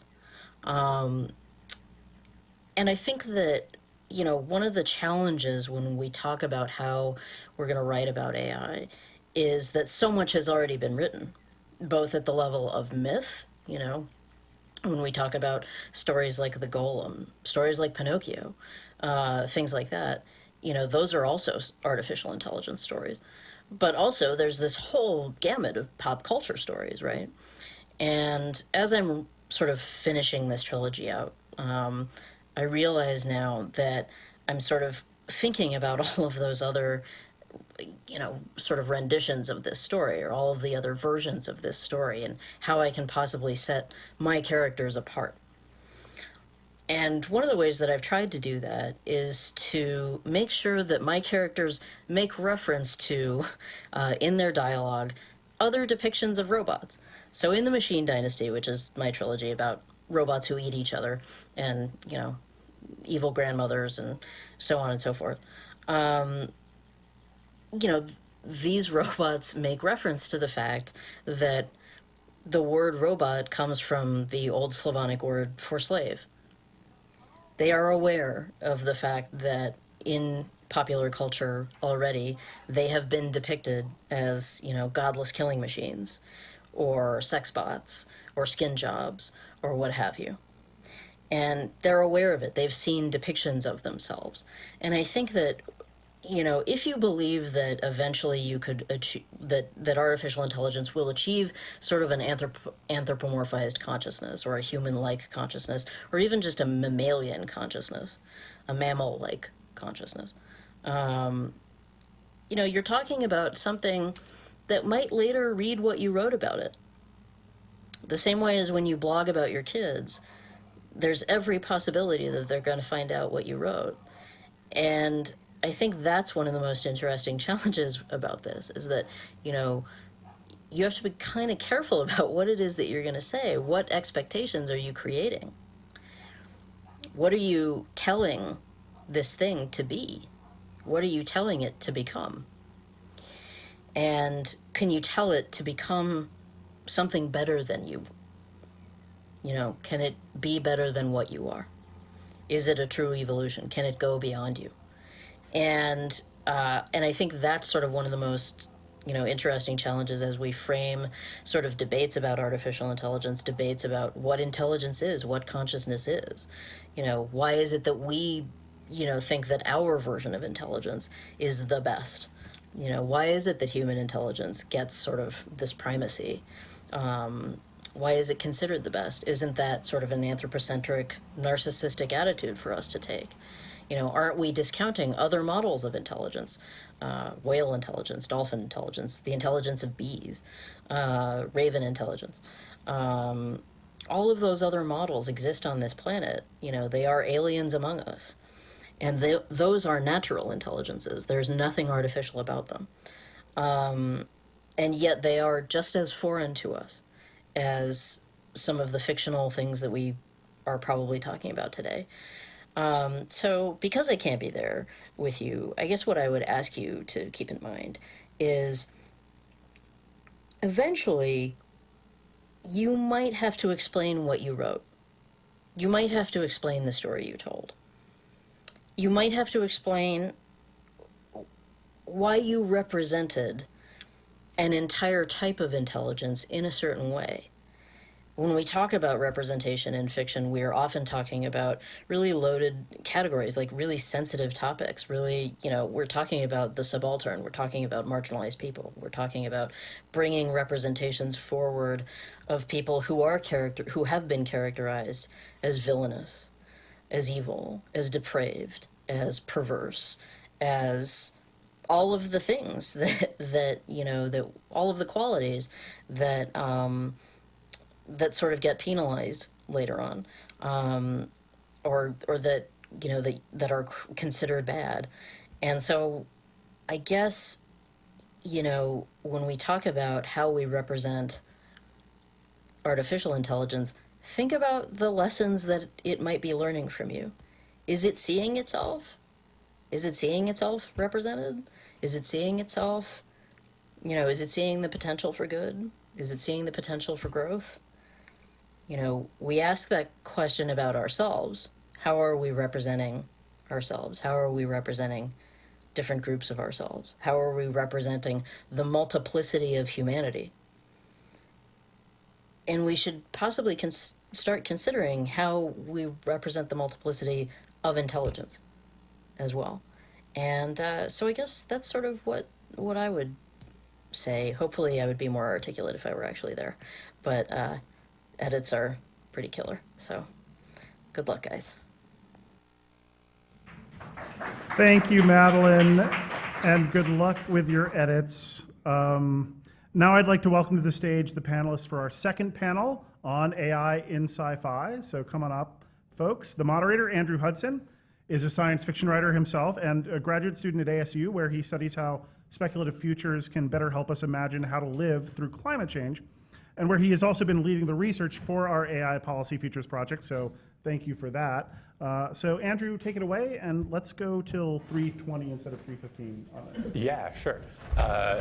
Thanks, everyone, and thanks to the rest of my panel. We're the fiction panel, following up on the fact panel, and I thought the fact panel did a really good job laying out some frustrations that I think are very reasonable to have with the science fiction literature that has used this term AI. And so, I'll just say on behalf of sci-fi writers are bad. But I think what I hope we can do in this panel is have a slightly more literary discussion to try to answer, well, why were those the stories that we were telling, and what has been the point of telling those stories, even though they don't now necessarily always align with the policy problems that we're having. But what was sort of the use of them? So I'll let the rest of my panelists introduce themselves, but I was hoping we could start as we go through with responding to Madeline's provocation and say, what kinds of blog posts are we leaving about our children, human or non, and the type of society that they're going to be creating. Hello, Chris.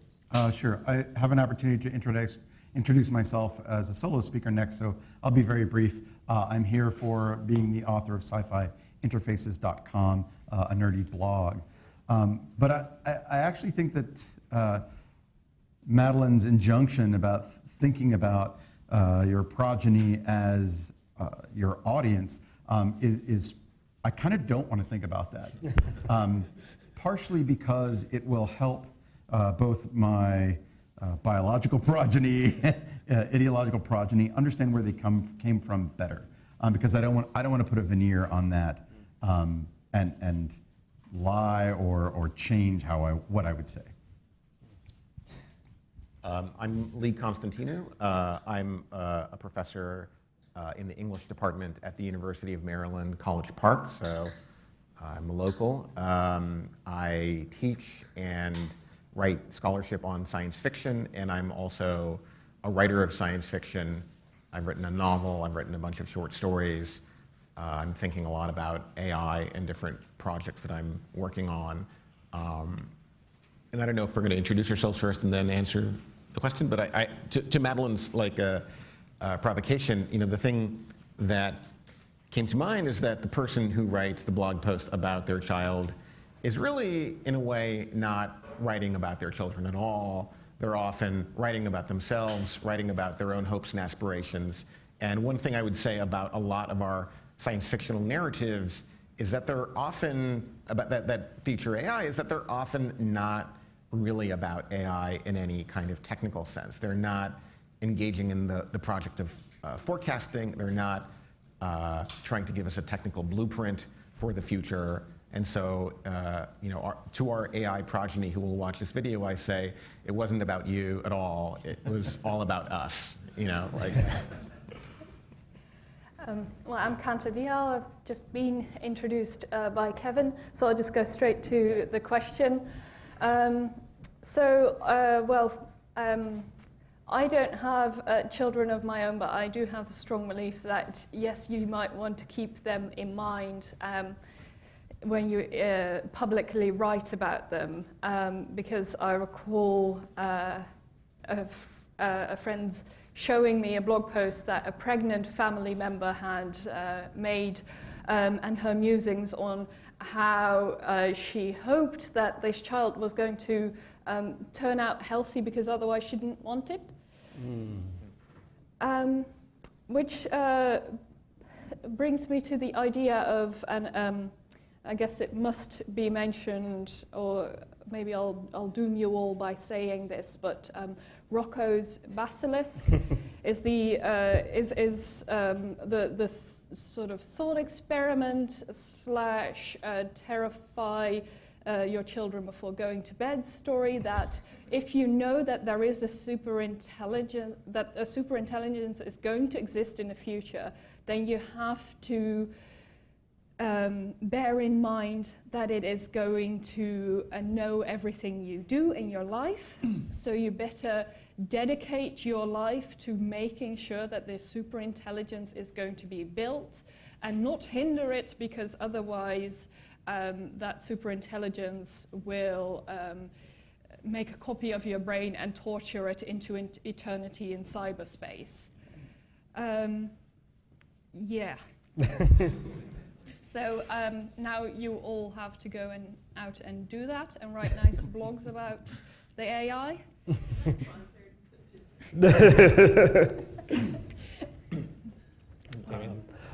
I'm Damian Williams. I am a PhD researcher at Virginia Tech University.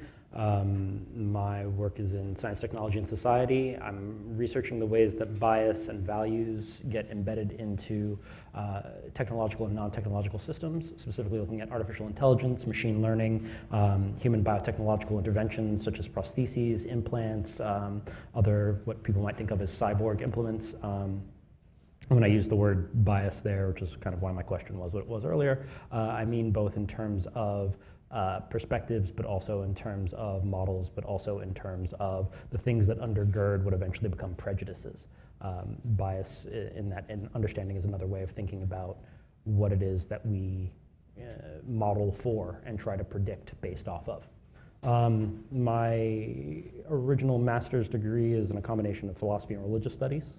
And so this conversation about what it is that we leave for our children and what the basilisk might do and what the mind is and what it is that consciousness might be and be modeled as in these stories, all of those things are pretty pertinent. For Madeline's provocation, I think that we do have to kind of think about our children, our progeny, but I don't think that necessarily requires that we change what we say. But it means giving context to what we say and why we say it. My own parents, I want them to be honest with me about what they feel, and I don't necessarily always have direct access to exactly why they feel when they feel it.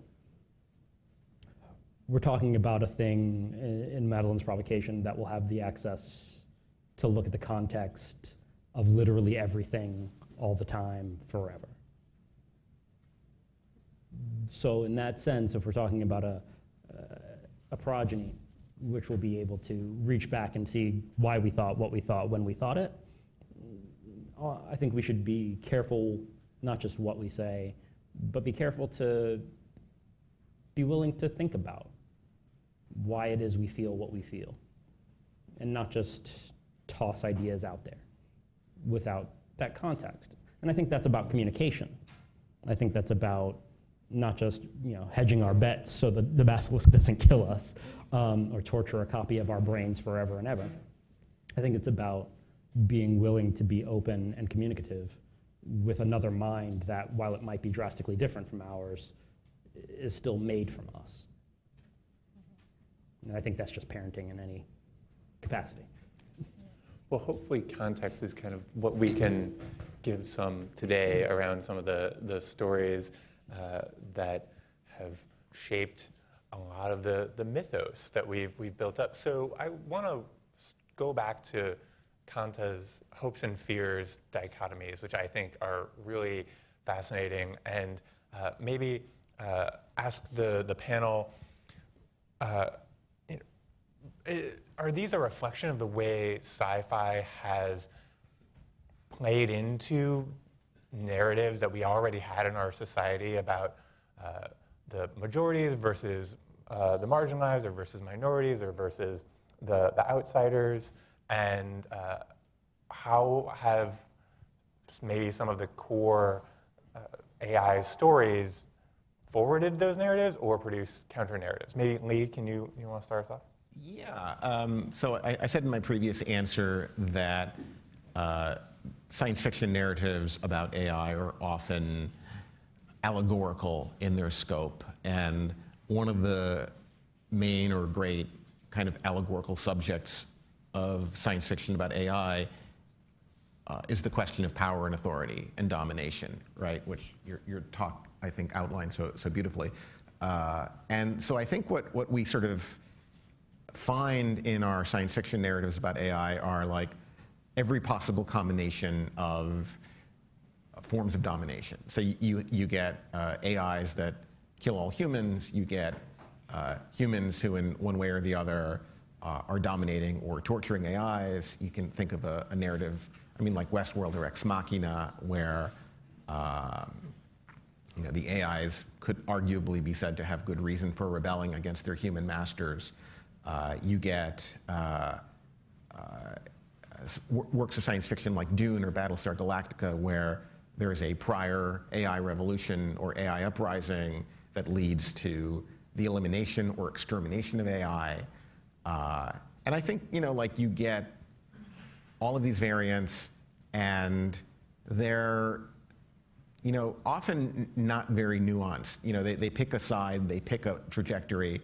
And I think the most interesting science fiction is finding a kind of more nuanced or kind of pluralistic vision of what AI might be that's breaking out of these tropes. So a recent book by the novelist Annalee Newitz, her book Autonomous, I think is one of actually the best visions of a world in which AIs come in all shapes and sizes. They're embodied in a variety of ways. They have political opinions.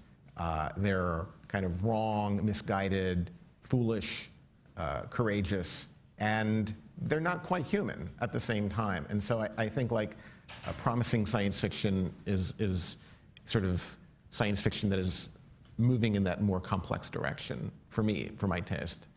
I don't know if that answers your question, but. Chris, I know your taste needs a little more poppy. What do you see in this type of predominant narrative versus counter-narrative? I do study big budget films and television shows mostly, and the creators of those stories are always hedging their bets because they want to make as much money as possible with their stories, and that means that they can only go too far outside of a paradigm before they begin to lose that. Primer is a great film about time travel, but it is not accessible to the majority of pop sci-fi viewers. And that dichotomy of yes, I can get Thor, he's a dude with a hammer, or I can't quite understand the anglerfish metaphor of under the skin, means that the things I study tend to be on this safer side of sci-fi. And what I see across the narratives that I analyze is that they work on a principle of what you know plus one. So to abuse a phrase, and unfortunately I can't remember the fellow who coined it, but like, what if phones but too much? Or Daniel Ortberg. Thank you. What is his name? Daniel Ortberg. Thank you. Did the toast. They can't really go to the extent of, you can't waste 20 minutes of an audience's time with a giant background in order to explain why this moment that you're about to see in the cinema is relevant. They have to play fast and quick, and that keeps the stories in cinema and television fairly less risky.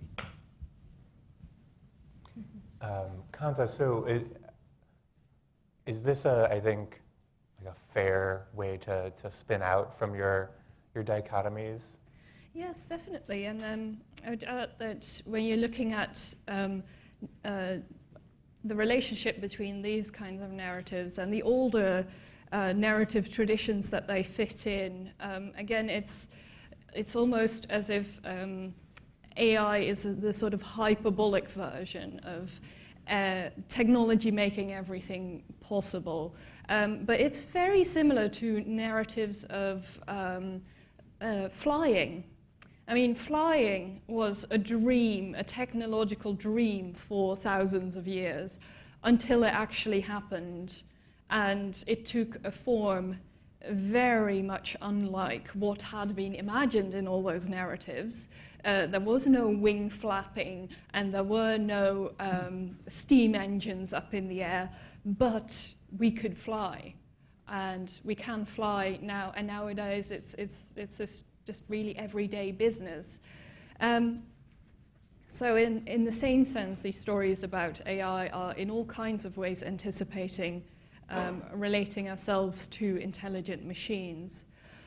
And so on representation and counter-narratives, I think one thing that many stories of AI make clear is they presume, or at first sight, they seem to be about humans versus non-humans. So humankind as this one globule in which all of us here and everyone out there is included, versus the rest.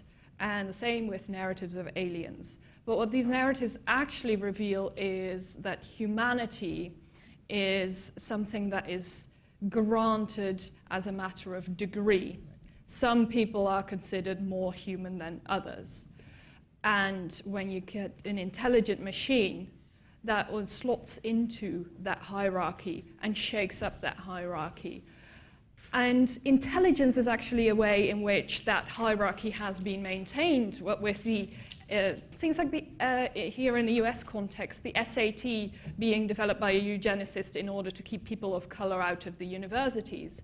So intelligence as this benchmark for how human something or someone is gets really problematic when you bring in an artificial intelligence that might be more intelligent, because that one might start poking all the way at the top saying, excuse me, I'm at the top now according to your benchmarks.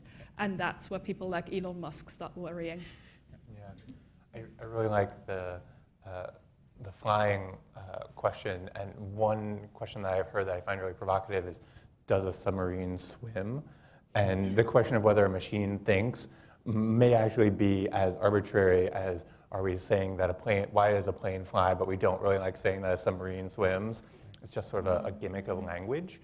But to your other point, it seems like AI stands in for the other in lots of allegorical stories. And so I'm maybe, Damien, maybe could you give us some examples of this, if you have any, and is it helpful to have these types of stories now that we're talking about the ways that real-life AI systems other human beings? To answer your second question first, yes. To answer your first question next, the examples that we have go down through history. I mean, we have, as we've kind of talked about a number of times, Madeline Ashby brought this up in her recorded talk. The word for slave comes from, or the word for robot comes from this word for slave, but that's from a piece called RUR, Rossum's Universal Robots, and that's about an oppressed working class that were enslaved and made into a group of workers. They were made to be these workers. But there's also instances where we talk about, the idea of, we can even look back to when robots were being promised to everybody in just IBM copy, and this idea that everybody would have a robot slave of their own. Like, that was literally like ad copy that was in magazines. Like, the days of slavery will come back. Don't worry, we don't mean humans. Like, so it's always been this kind of this undercurrent of the notion of the oppressed, the marginalized, the uprising, and kind of overcoming, and the tension between, on the one hand, we think that's right, and we think it's justified, and on the other hand, we're scared of it, because it'll be uprising against us. We have that in Westworld from the original. We have that in all of Asimov's stories. We have that in basically anything with a machine intelligence that somehow turns its own creation into a fact of making humans and its creators obsolescent. That kind of process of obsolescence becomes the stand-in for, oh no, how did we become the ones that got overthrown? Whoever expected this could happen to us? And I think that it's important that we still think about, not necessarily in the same dynamics of those kinds of slave narratives of oppression, but in terms of marginalized peoples, and thinking about the ways that we look at the robots are often stand-ins for, even when they're not representing overthrowers. They're often stand-ins for people with non-standard or neurodiverse positionalities in the world, for autistic people, for people with ADHD, for people who think and see and experience the world differently.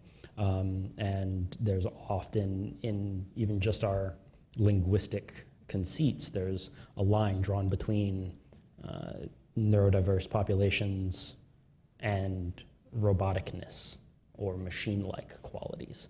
And so that's why I think the answer to your second question is yes. It has to be investigated. We still have to think about these things, because even as we are creating systems which other people, which take in data points or are constructed at the very outset in such a way that they will marginalize or further oppress, they are still going to be used as touch points and metaphors for talking about the very people and the very populations whom they're oppressing. And we have to take the time to render out in stories a model for thinking differently about that, for specifically interrogating that question, for saying, well, isn't an oppressed person right to overthrow their oppressor? Isn't someone who sees the world differently right to question the metrics by which they're being judged? That's one way to read Blade Runner, by the way. There's a burgeoning host of autists, people with autism, who are looking at Blade Runner and going, maybe the problem isn't that these stand-ins for autistic people don't feel, or don't feel the right way. Maybe they feel too much.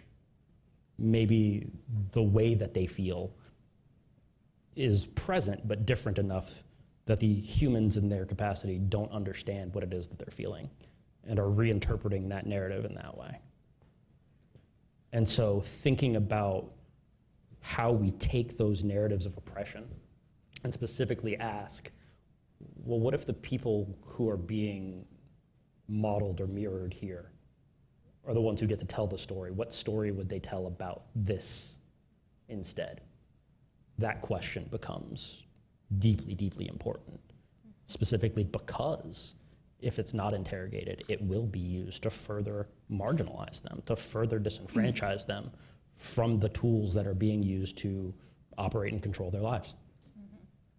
If I could, that is a great reading of Blade Runner that I wasn't familiar with yet, because the reading of Blade Runner that is most often advanced and that is being used for lots of different narratives about artificial intelligence is that, well, the slave narrative. So the AI stands in for the oppressed racial other.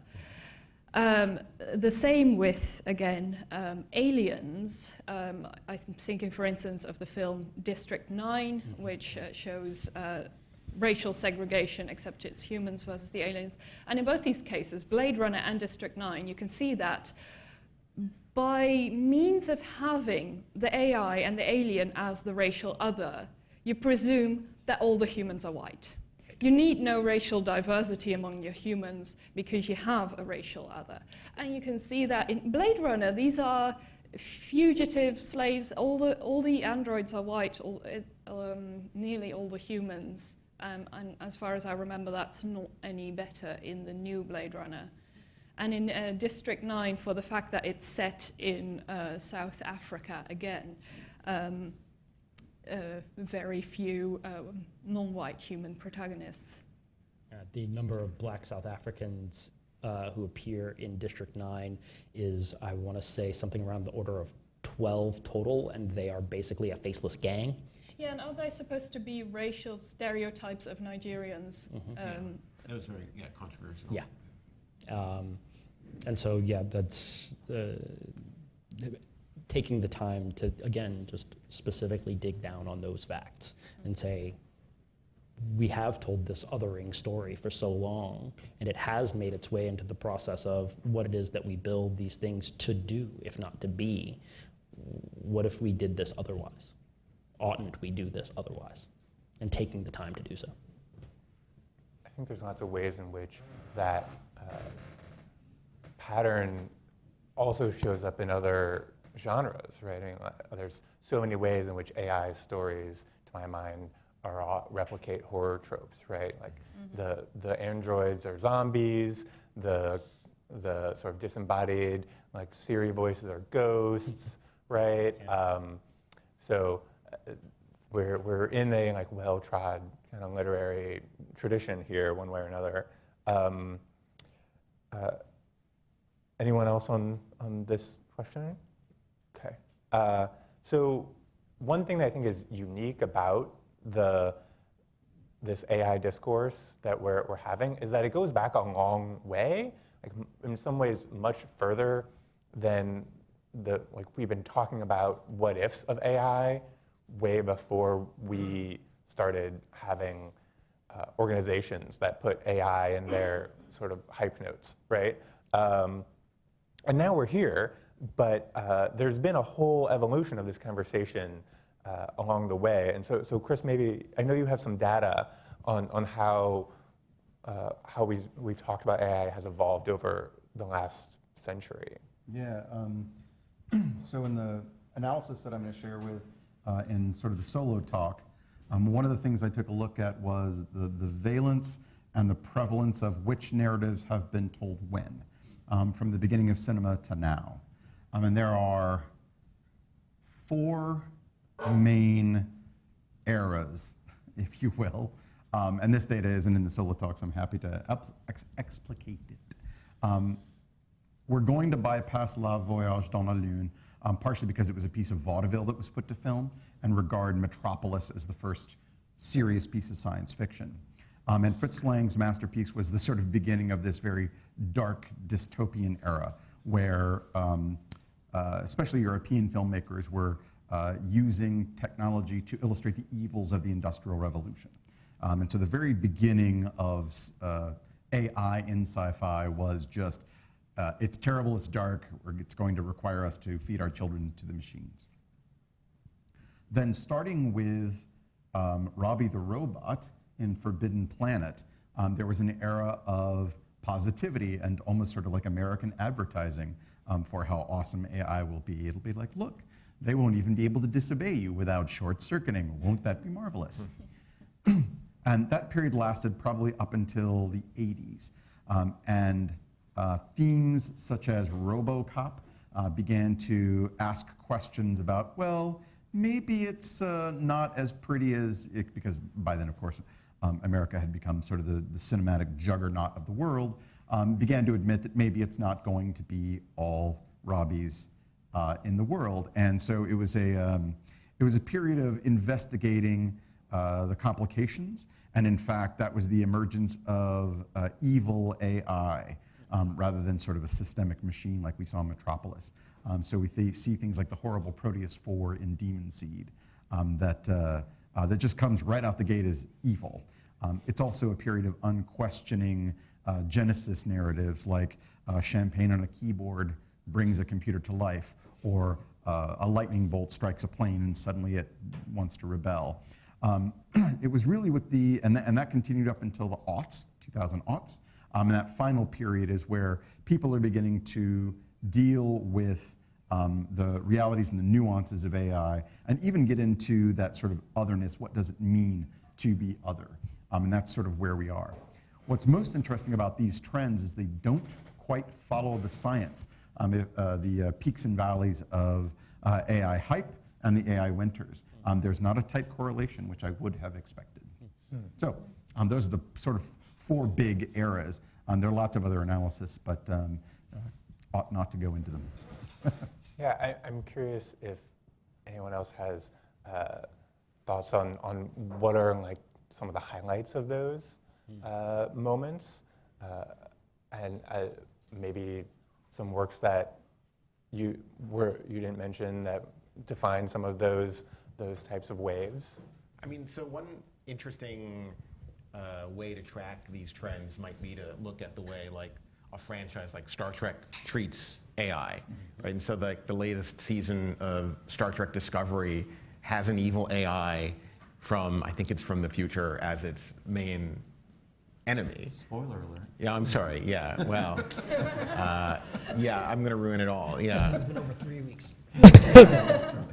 But I didn't really spoil anything. Yeah, but it's a kind of an unusual, and it's tied up with the kind of the origin of the utopian society that is the Federation.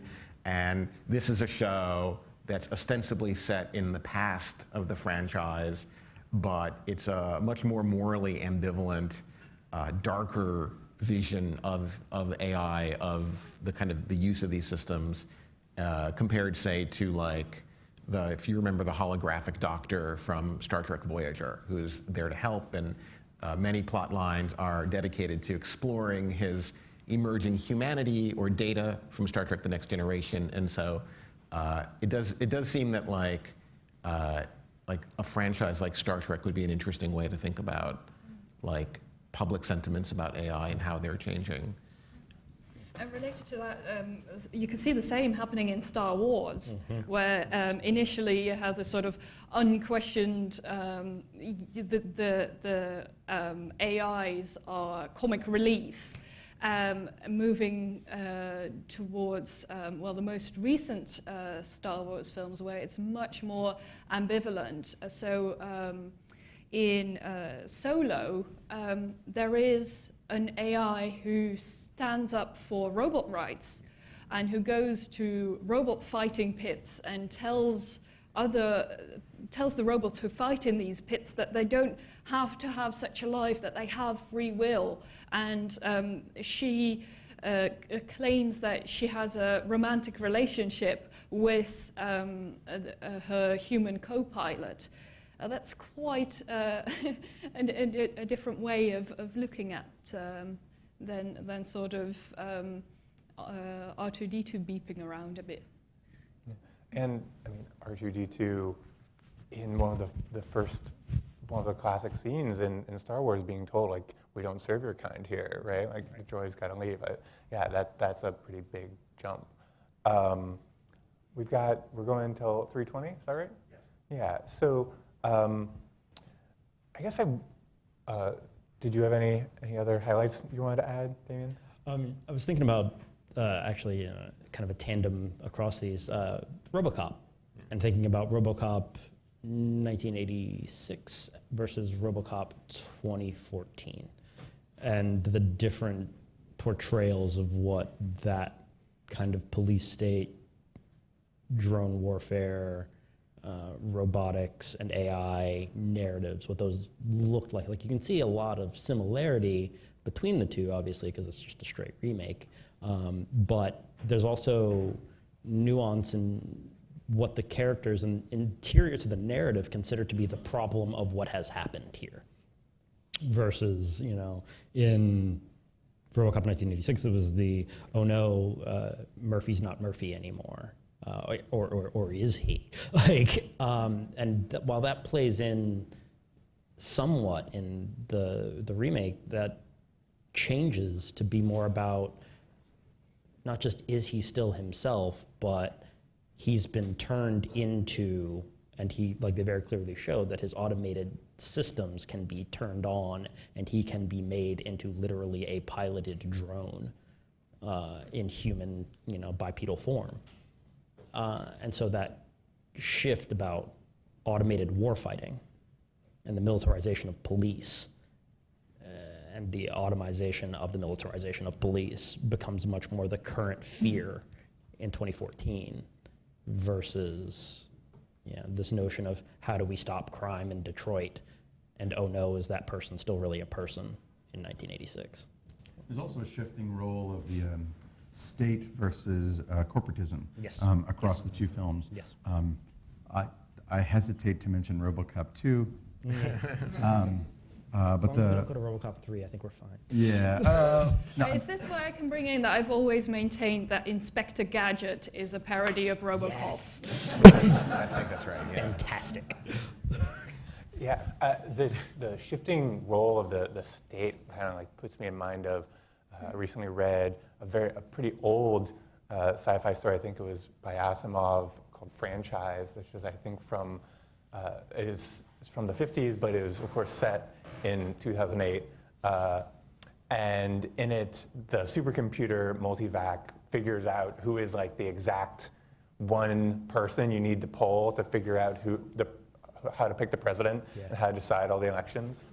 And I was thinking about that in comparison with a more recent incarnation of the all-seeing supercomputer from Person of Interest, the machine, and how that's very much a sort of surveillance state.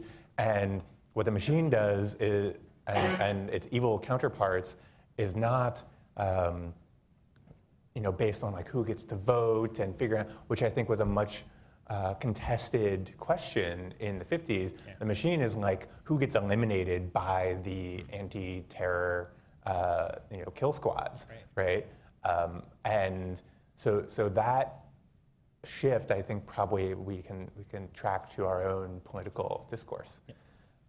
So just I want to touch on kind of one more thing, and then we'll take some questions. To come back last time to the hopes and fears, I know, Kanta, you are now doing some research that explores a much broader swath of AI narratives than maybe we have even discussed here today. So are those hopes and fears, do you feel like those are inherently Western hopes and fears, and that other cultures and other societies and even other genres might have a different take on AI? Mm-hmm. Yeah, so this is the project that I lead called Global AI Narratives. And, we realized that rather than us doing all the research and basically us trying to look at everything that's done across the world, we're building a network of scholars who in their own regions are experts on this, and bringing those together so that we can compare and get answers to questions like this. So so far we have done so in Singapore and in Japan. And at the Japan workshop, there was indeed some fascinating revelations, especially about what does the media image of an AI look like. And in Japan, that when we would here have the Terminator, or even, as I showed in my PowerPoint presentation, 2 Terminators and a nuclear explosion, because it can't be dramatic enough. In Japan, the most common go-to image is a podgy blue cartoon cat called Doraemon. Is anyone familiar with Doraemon? So Doraemon was a really long-running TV series and manga series, and this was something that people grew up with, and especially the generation, basically age 30 and above in Japan. And that's why that narrative is so much more influential. And yeah, it's a cutesy cat, and also it is an android, a robot, but shaped like a cat. It comes from the future, and it tries to solve problems that the human protagonist runs into by means of grabbing futuristic tools from its pouch. And every time there's a new tool that's supposed to be able to fix all the problems, and then it doesn't. So that's a completely different narrative of the robot buddy, and a hopeful one. It's interesting. Genevieve Bell, formerly of Intel, now she's back home in Australia. And I had a quick chat before we spoke at a conference. And she noted that existential threats, or let me say status threats, that AI and robots pose are not a problem, as her research has shown, in Japan or Shinto societies. Right. Because they already have this notion that everything has a spirit, so the fact that that spirit is embodied in technology is not really an issue. Right. So it's like that's a new concept for us, that our washing machine might have a hope or a fear of its own, but not necessarily for Shinto practitioners. Exactly. Wasn't that, I think, visualized very elegantly in one of the shorts in the, was it Love, Death, and Robots show, where you had a spirit fox being hunted in this sort of medieval Japanese society, and over time, as society evolves, gets turned into a steampunk cyborg, basically. And I totally agree that the sort of the cultural tone and what was possible, I think, was very different in that. I've also there's also dystopian narratives that can differ quite dramatically across cultures. For instance, if you're talking about the apocalypse in sort of mainstream science fiction, it is something in the future, it's something that can be averted, it's something that, an apocalypse story is a warning. Now, for many societies across the world, the apocalypse has already happened. Correct. I mean, if you look at Native Americans, the apocalypse has already happened. So the stories that you get about the future are very different, informed by such a past. I would like to open it up to people. Great. Well, I think we'll take some questions now. So do we have mics going around? Great. Back there on the right.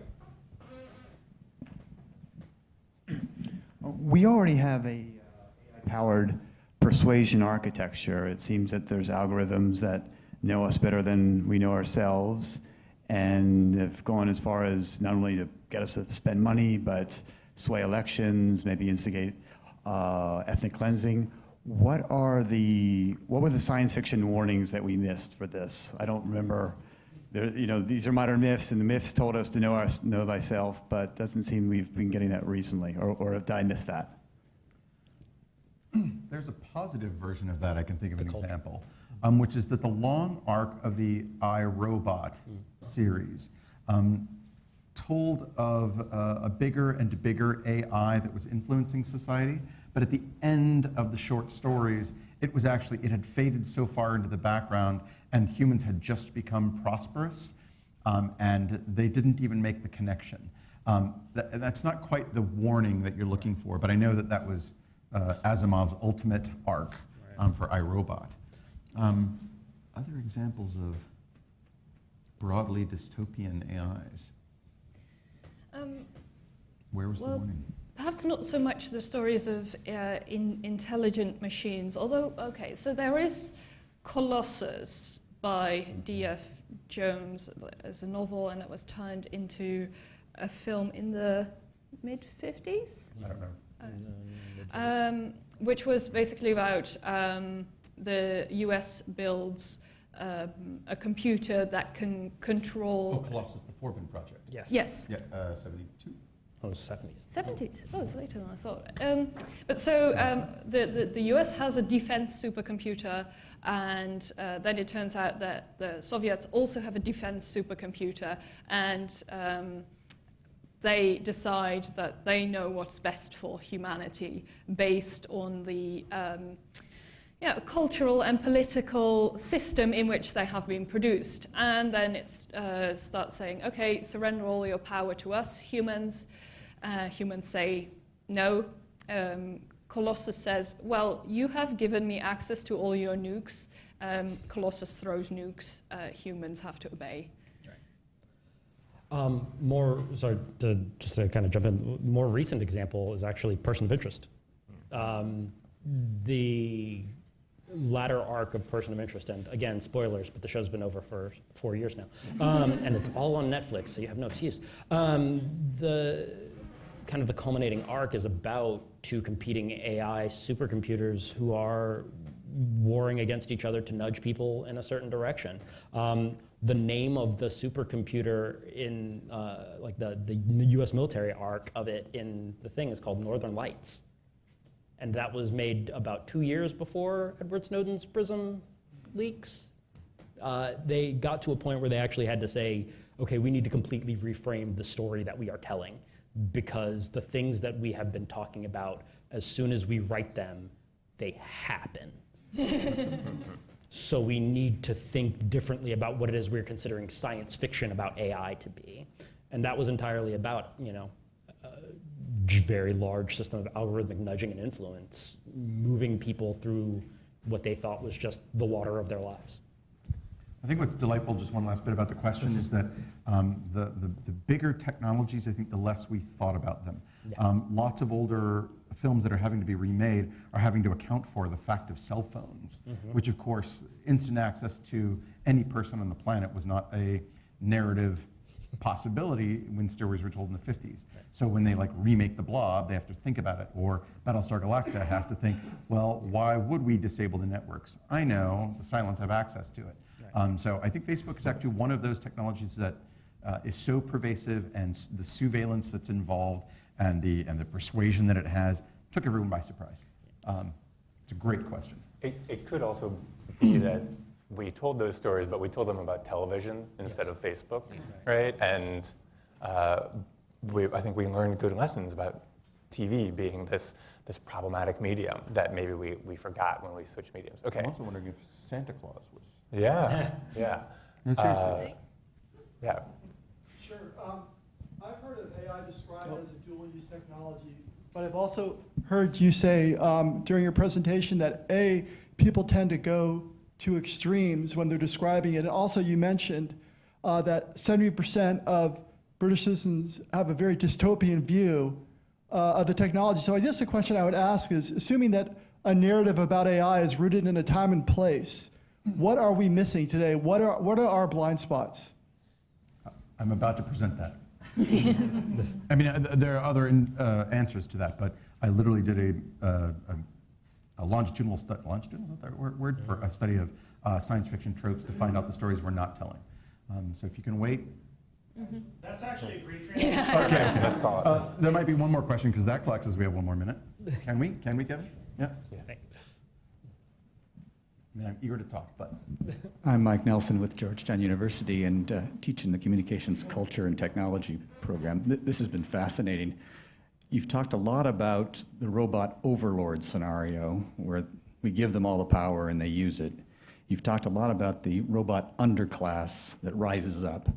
But there's another scenario that appears less frequently, and that is the robot underlords, who kind of take over the basic grunt work of civilization and slowly work up the stack until they're sort of taking care of all our needs. And then civilization dies of boredom and complicity. Wall-E is the best one. Kurt Vonnegut, player piano, Kurt Vonnegut and the Talfalmagorians. Do you have other examples? And how likely is it, do you think, that we'll just be so lazy we'll cease to challenge ourselves? Yeah, that's the obsolescence narrative that I mentioned. There was a screenshot from Wall-E illustrating it. It's a fairly common one. Usually it has to do with work, but you also have this sort of social obsolescence. So, well, everybody immediately jumped on Wall-E.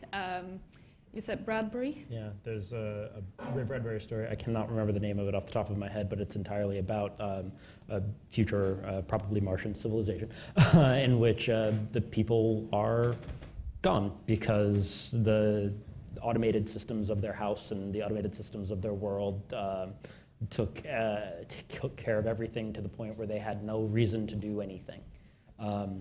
As for your secondary question, I honestly don't think that's very likely. I think we get bored easy, and we innovate on that boredom real well, and we find new ways to amuse ourselves, even if they're just remixes of old ways. Now we have robot entertainment. Yeah, we do. And also, the more tasks that we manage to give to machines and robots and computers, the busier we seem to get. Yeah. Yeah, true. Star Trek, the original series, Spock's brain is another example. All right, well, we're going to have to stop there. Thank you to our panelists very much. And I think Kevin is going to set up a bit. Great, yeah.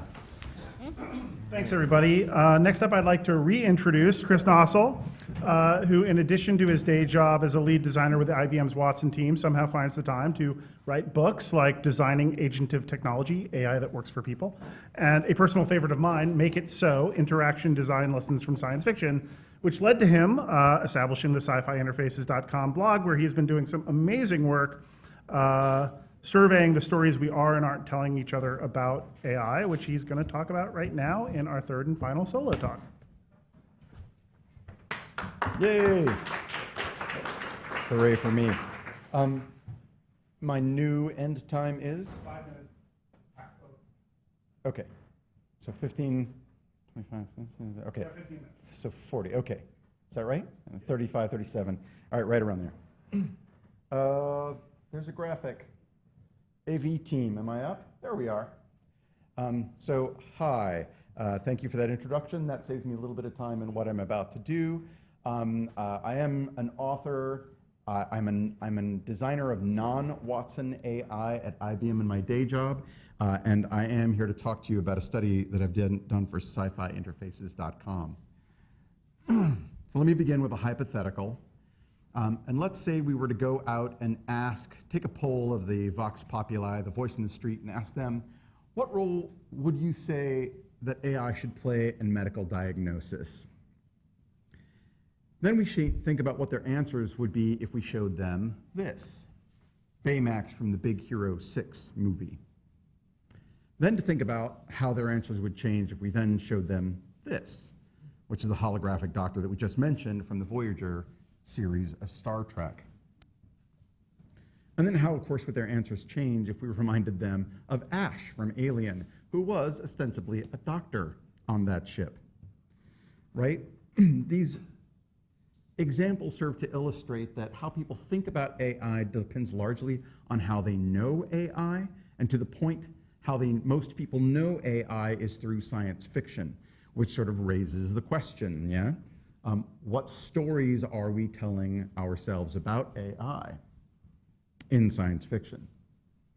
So I first came on this question doing an AI retreat in Norway.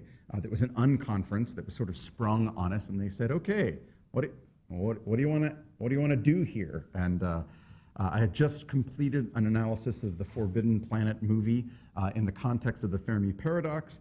And it required me to sort of do this really broad scope analysis, unlike the normal ones that I do in the blog. So I simply asked that one. But to answer that question takes a lot. I thought, of course, that I could do it in like a 2-hour conference setting, but no, it took me several months after I got home from that setting. Because what I needed to do was look at all of science fiction movies and television shows, and that's quite a lot. I don't think I've captured them all, and of course I am bound by English speaking for the most part. I am certainly bound by movies and television, but I wound up with 147 titles in total that I included, and actually all the data is live in a Google Sheet that you can access if you like. But I took a look at each one of those titles and I tried to interpolate what the takeaway is. I said, okay, if you were to watch this story and leave the cinema or get up off your couch and be asked the question, so what should we do about AI?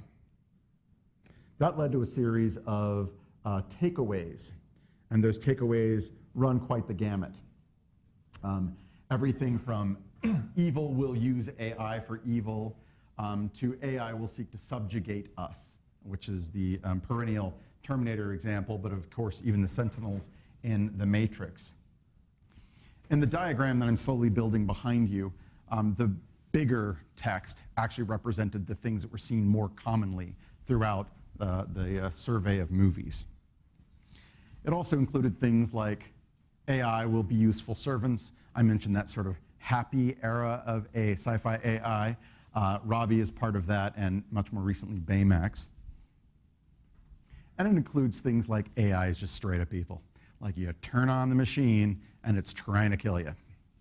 There are comic examples like the robot devil from Futurama, but also bad and disturbing movies like Demon Seed with Proteus, the Proteus 4 AI. So once I did that, I had 35 takeaways that all connected back to the 147 properties that I had gathered together. And if you head on to the website, you can actually see, it's hard to see in this projection, but there are lines that connect which movies and which TV shows connect to which takeaways. So if you're enough of a nerd like me, you can actually study and say, where does RoboCop fit in all this? So that was my analysis of, okay, what stories are we currently telling? It's a bottom-up analysis, it's a folksonomy, but it gave me a basis. Now to answer the other side of that question, how do we know what stories we should tell about AI? That's a tough one. It's a big value judgment. I'm certainly not going to make it, so I let some other people make it. And those particular people were the people who had produced think tank pieces, thought pieces, or written books on the larger subject of AI.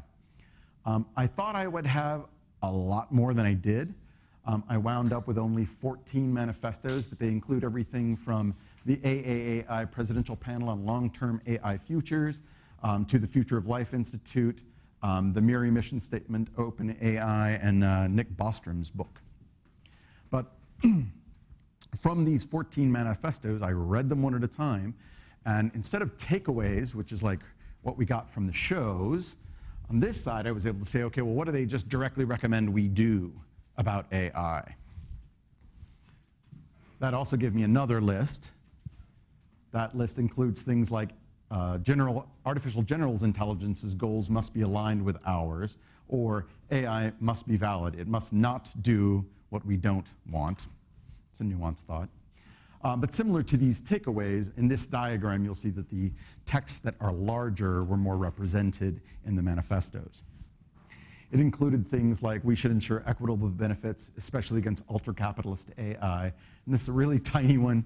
We must set up a watch for malicious AI. All the way down to the bottom. We must fund AI research. We must manage labor markets upended by AI. I won't go through all of these. I don't have time. But in total, there were 54 imperatives that I could sort of pull out from a comparative study of those manifestos. And so we have on the left a set of takeaways from science fiction, and we have a set of imperatives on the right from manifestos. And really, it's just a matter of running a diff, if you know that computer terminology. But it's to be able to say, okay, what of here maps to what of here, and then what's left over. Again, this is a lot of data, and I did produce a single graphic that you can see at that URL. I'll show it several times in case you want to write it down. So 100 plus years of sci-fi shows suggest this, and AI manifestos suggest this, and then I ran the diff. There are some lines there that are hard to see from this document. The main thing that we find is, of course, there are some things that map from the left to the right, and those are stories that we are telling that we should keep on telling, and those are not the interesting ones. The interesting ones are the ones that don't connect across. So this is the list of those takeaways from science fiction that don't appear in the manifestos. These we can think of things that are just pure fiction, things we need to stop telling ourselves, because they, if we trust the scientists as being the guideposts for our narrative. They include things like AI is evil out of the gate. Now, of course, there's an imperative way up there that says evil people will use AI for evil, and that's still in. But this one right here, nobody believes that AI is just an evil material that we should never touch. Interestingly, those manifestos are not interested in the citizenship of AI, partially because that's entailed in general AI, which manifestos are much more concerned about the near term here and now. And that includes things like, oh, there'll be regular citizens versus there'll be special citizens. And even this notion that AI will want to become human. Sorry, Data. Sorry, Star Trek. So there's a list of pure fiction takeaways that we should stop telling ourselves. That was not the point of the study. The point of the study that I wanted to do was on the other side. And that's the list of things that manifestos tell us that we ought to be talking about in science fiction, but we're not. They include everything like AI reasoning must be explainable and understandable. I completed this right around the time of the GDPR, so I'm really happy that that's out there. But it includes things like we should enable human-like learning capabilities. At a very foundational level, it's got to be reliable, because if it's not and we depend upon it, what happens? It includes things like we must create effective public policy. That includes effective liability, humanitarian and criminal justice laws. It includes things like finding new metrics for measuring the effects of AI and its capabilities. And again, I'm not going to go into those individual things. They're fascinating, and you can head to the blog post in order to read them all. And there's lots of analysis that I did all over this thing. Like, that's the set of takeaways. If you want to know who produces what country produces the sci-fi that is closest to the science, turns out that it's Britain. The country that's most obsessed with sci-fi is surprisingly Australia. And of course, the most prolific for AI shows is the United States, even though we far behind India in our actual production of movies in total. I even did sort of this is a diagram of the valence of sci-fi over time. If you're interested, it's slowly improving, but it hasn't reached positive yet. And then I even did an analysis of the takeaways that we have in science fiction based on their tomato meter readings from Rotten Tomatoes. So you can actually see which ones, if you're making a sci-fi movie, which takeaways you can bet on and which one of them you should probably avoid, just for the ratings. But this is all stuff that's entailed in the longer series of blog posts. I also include an analysis of what shows stick to the science the best in order to sort of reward them and raise more attention. Damien mentioned Person of Interest, and that's number one in this analysis. But it includes things like Colossus, the Forbin Project, The First Alien, Psycho-Pass, the movie, which is the only anime that made this particular list. And even I don't like the movie, but the AI in it is pretty tight with Prometheus. I also included a series of prompts, which is to say, okay, if I were to give a writer's prompt about some of these ideas, can I spark some? This is an example. What if Sherlock Holmes was an inductive AI and Watson was the comparatively stupid human whose job was to babysit it? Twist, Watson discovers that Holmes created the AI Moriarty for job security. So I tried to put these prompts out there to see if anyone would take the bait. So far, no one has, but I'm doing my part. And even some of those things I have begun to write on myself since no one else had taken the bait and tried my first hand at a near-term narrow AI problem with the publication of this, self-publication of this last year. Okay. So that's a lot to take in, and I understand that. It covers like 17,000 words or something on the blog. And so what I wanted to do to summarize all this is what I did on the sort of poster that I created, which is to read off those things, the sort of 5 categories of findings that I found. These are nuanced, so I'm going to read them. The first category of stories we should be telling ourselves is about that we should build the right AI. Narrow AI must be made ethically and transparently and equitably, or it stands to be a tool used by evil forces to take advantage of global systems and just make things worse. As we work towards general AI, we have to ensure that it's verified, valid, secure, and controllable.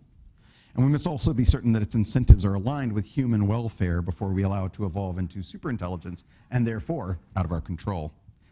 Sadly, sci-fi misses about 2/3 of this in the stories that it tells. And that's largely, I think, because of sort of they're not telling stories about how we make AI good AI. The next category is we should build the AI right. So this is really talking about the process. Like, what do we do as we're constructing the thing? So we must take care that we are able to go about the building of AI cooperatively, ethically, and effectively. The right people should be in the room throughout to ensure diverse perspectives and equitable results. Or if we use the wrong people or the wrong tools, it affects our ability to build the right AI. Or more to the point, it'll result in an AI that's wrong on some critical point. Sci-fi misses most of this. Nearly 75% of these imperatives from the manifestos just aren't present in AI. The third out of 5 is that it's our job to manage the risks and the effects of AI.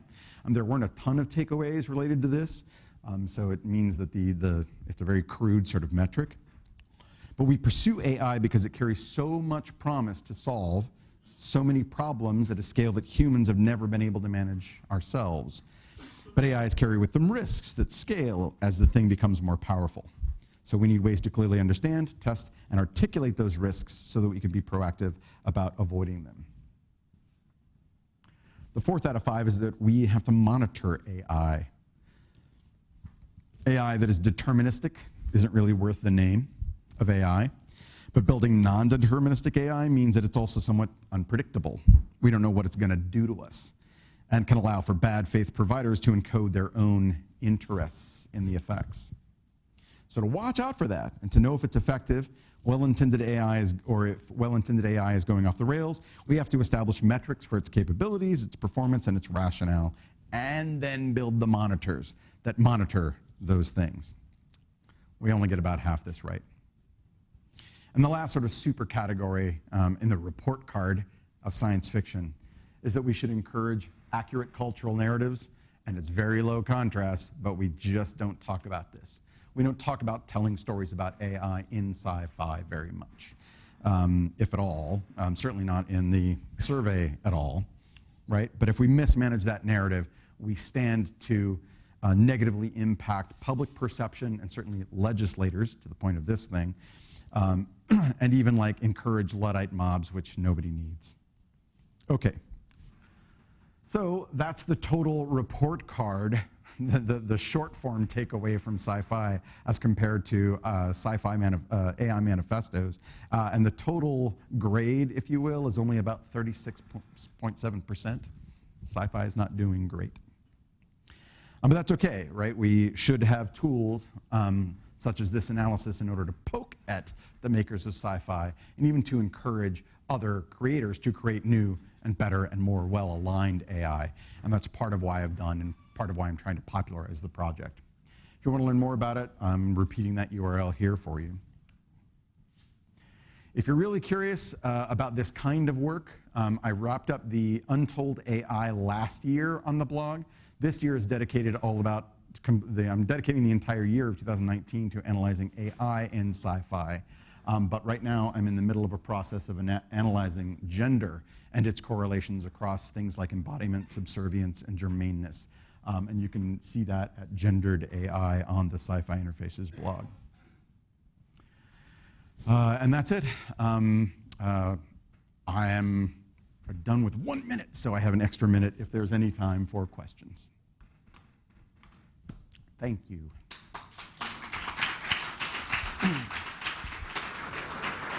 Do we have time, or we need to move on? All right, contact me later with questions, because we got to go. Thanks, sir. Thanks, Chris. And just a reminder, there will be a reception afterwards, so you can ask our panelists and speakers questions then. Now I'd like to introduce another brief video provocation from another one of our advisory board members. Chris is also an advisory board member. Thank you for that, Chris. Who couldn't make it today, Stephanie Dinkins. Stephanie is a transmedia artist and associate professor of art at Stony Brook University, who's focused on creating platforms for dialogue about AI as it intersects race, gender, aging, and our future histories. She is particularly driven to work with communities of color to co-create inclusive, fair, and ethical AI ecosystems.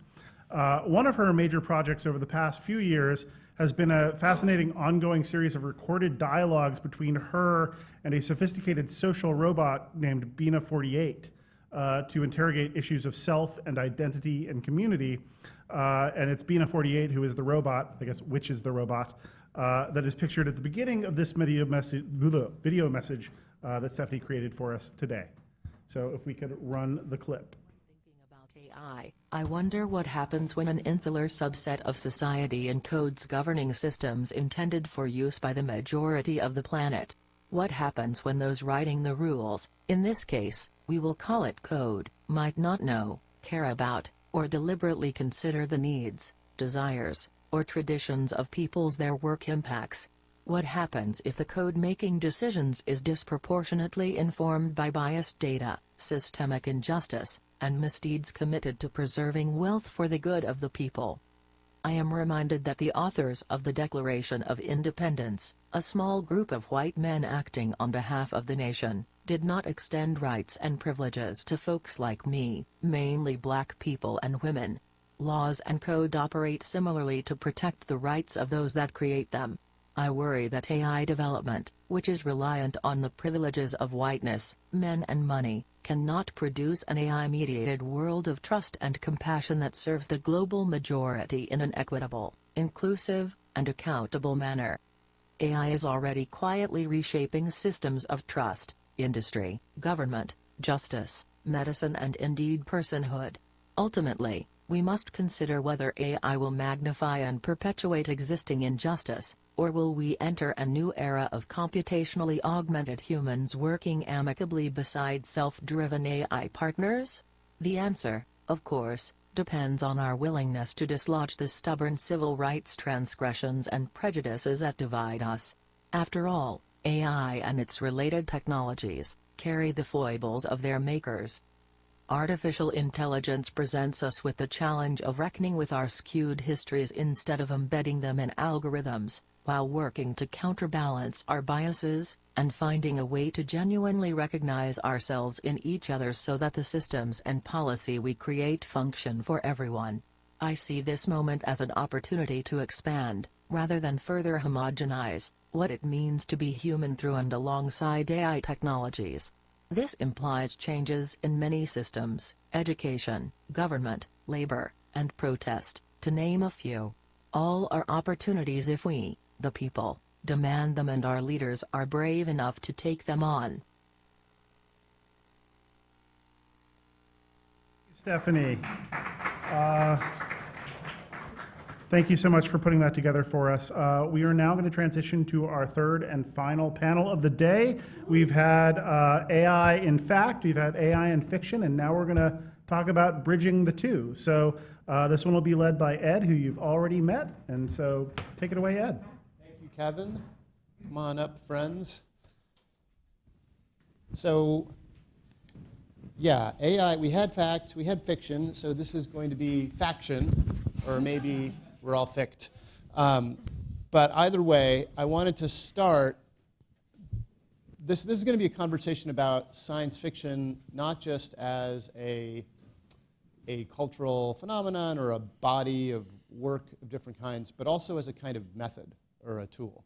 And so I wanted to just start and ask you, again, with that clever trick of having you introduce yourselves, to talk a little bit about how you see science fiction operating in your worlds outside the boundaries of, when it's not working as fiction, but it's doing something else in the world. So some observations about how you've seen that working in your own professional trajectories. Hi, so my name is Malka Older, and I'm a science fiction author. So I actually see part of my job is to encourage science fiction to work beyond the boundaries of recreational fiction, so to speak. But I'm also a sociologist and academic, which has become very interesting because I get asked to speak at more academic conferences about my fiction books than I do about my academic work, which is very difficult for my department to understand. And I've also started to get asked to speak as kind of a futurist to various groups that are interested in knowing what I think will happen in the future. And so I'm really happy that you pointed out the idea of method, because one thing that I've found very interesting when I'm asked to make up futures and then tell people about them is that sometimes the questions are not just about what I've said or how they disagree or how they agree or what the implications are, but how I did it and how I go about world building in my books and what I try to draw from reality and how do I keep it rooted. And so I've started doing a lot of thinking around that, and I think it's a really important topic for us to touch on. Sweet. Hey everyone, so my name is Ashkan Sultani. I'm a technologist and I work in policy. And most of my work really involves translating kind of technical, complex subjects for folks that make policy to help them understand. And this is where kind of metaphor for me is really critical, finding the precise metaphor that articulates the principles of the thing that I want to describe, but is still accessible and maintains the consistency of the thing that I'm trying to describe. And if folks remember Lakoff, or who have read Lakoff, the metaphor shapes the frame and the questions and the considerations that come to mind. And for things that exist already, you can often find a metaphor there are some things that you can find a metaphor for easily, and for the things that are kind of forward-looking and don't have a physical metaphor in the real world, this is where storytelling comes in, and particularly sci-fi, where you can imagine things in a kind of in an accessible way and kind of help people wrap their heads around the nuances of the thing by immersing them into the story and then understanding the contours.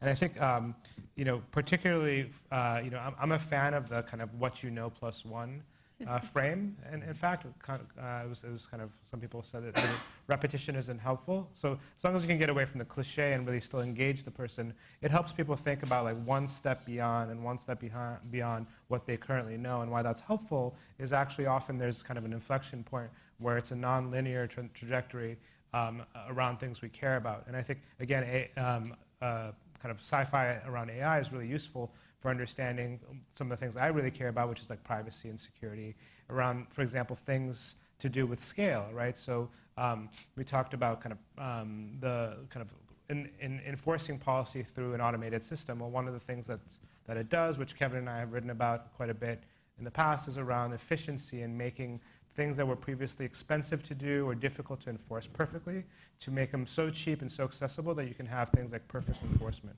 And so if you have a robot that's able to issue parking tickets anytime anyone spends over a second in the parking spot, that really radically changes the way parking enforcement works, and we then have to reevaluate the laws and norms. And so that's one area that I think AI is helpful in understanding kind of the scale and helping people understand, particularly when policymakers don't have direct access for the things we're talking about. They've never used, some folks have never used the technologies we're describing. The other place where I think it's useful is really around understanding kind of reach. And so, I've worked as a policymaker, I've worked in, the kind of various parts of government and for the press, newspapers, and I've also worked as a consultant on a television show, on a kind of a sci-fi, not a sci-fi, but kind of reality TV to do with surveillance and such. And there, like the reach for that show, even though it's kind of not realistic in some senses, making sure people understand at least that the nuances of the technology reaches so many more people and is so much more accessible than some white paper that the White House puts out or some Washington Post story that only 20 people read. So I think the reach there is really important.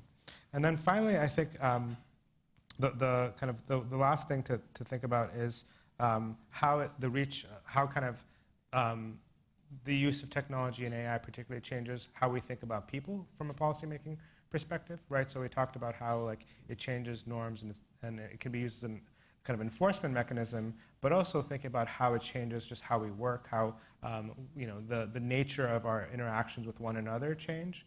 And this is like things around employment and labor laws and kind of entitlement to equity, right? So like we're seeing in today's marketplace, companies that have access to data and AI and technology to be able to amplify their workforce significantly more than any other company, right? So when we just look at stats like what certain tech companies are able to make per employee, right? So a stat I like to throw around is, so Facebook makes in profit $800,000 per employee per year, as compared to Google, which is about a quarter of that, and then the next company down, like Ford, is a tenth of Google. So it's something like 40x what Facebook makes. And so the amplification of using software and automation and how that changes equities is also really fascinating to me. So all three aspects I think is useful, and using sci-fi to understand that is a useful tool. Perfect. Well, thanks for that lead-in and precursor to talking about work. So my name is Kristen Sharp. I run the Work, Workers, and Technology program here at New America, and look in particular and primarily at how automation and artificial intelligence are changing both the structure of work and the kind of work that we do, and what that's going to look like over the course of the next 10 or 15 years. One of the things that we've done in order to help, we do a lot of this work in communities around the country and organize and lead conversations between different stakeholders in a community about how work is changing as a result of new technologies. And one of the things that we do in order to actively get people thinking about and picturing what that looks like is run economic scenario planning exercises where people have to tell the story of what work and society, what their neighborhoods, what their jobs look like 10 to 15 years from now. And from that, we tried to sort of catalog all of the stories that people told and get a little bit of data from that about what kinds of things people are extrapolating, what kinds of things they're projecting because of what they know about their own jobs right now, the companies they run, the kinds of civic organizations they work with. And it's been a really fascinating thing to see some of the imagination go from sort of how people think about their jobs right now to what they see society looking like 15 years from now. And the big takeaway from that is that it is really up to us right now in the policymaking world to set out the kinds of parameters that will make that a good future versus a less good future. So it's been a fun project to start thinking about that.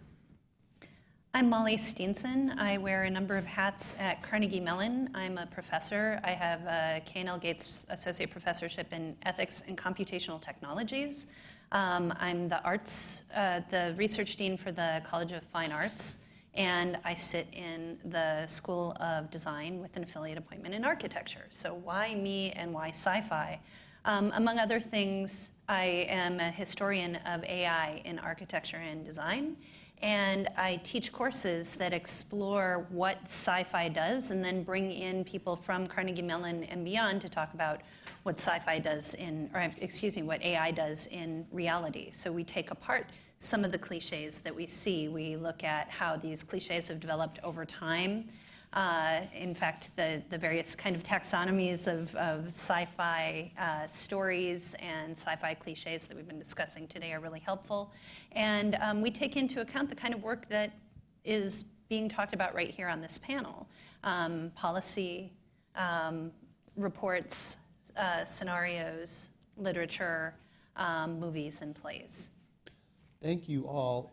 So I want to start with this question of cliches and the way that science fiction works. And Kevin mentioned at the beginning of this meeting Neil Stephenson's notion of science fiction as being able to save you a lot of time by putting people on the same page around a big idea that you can get organized around.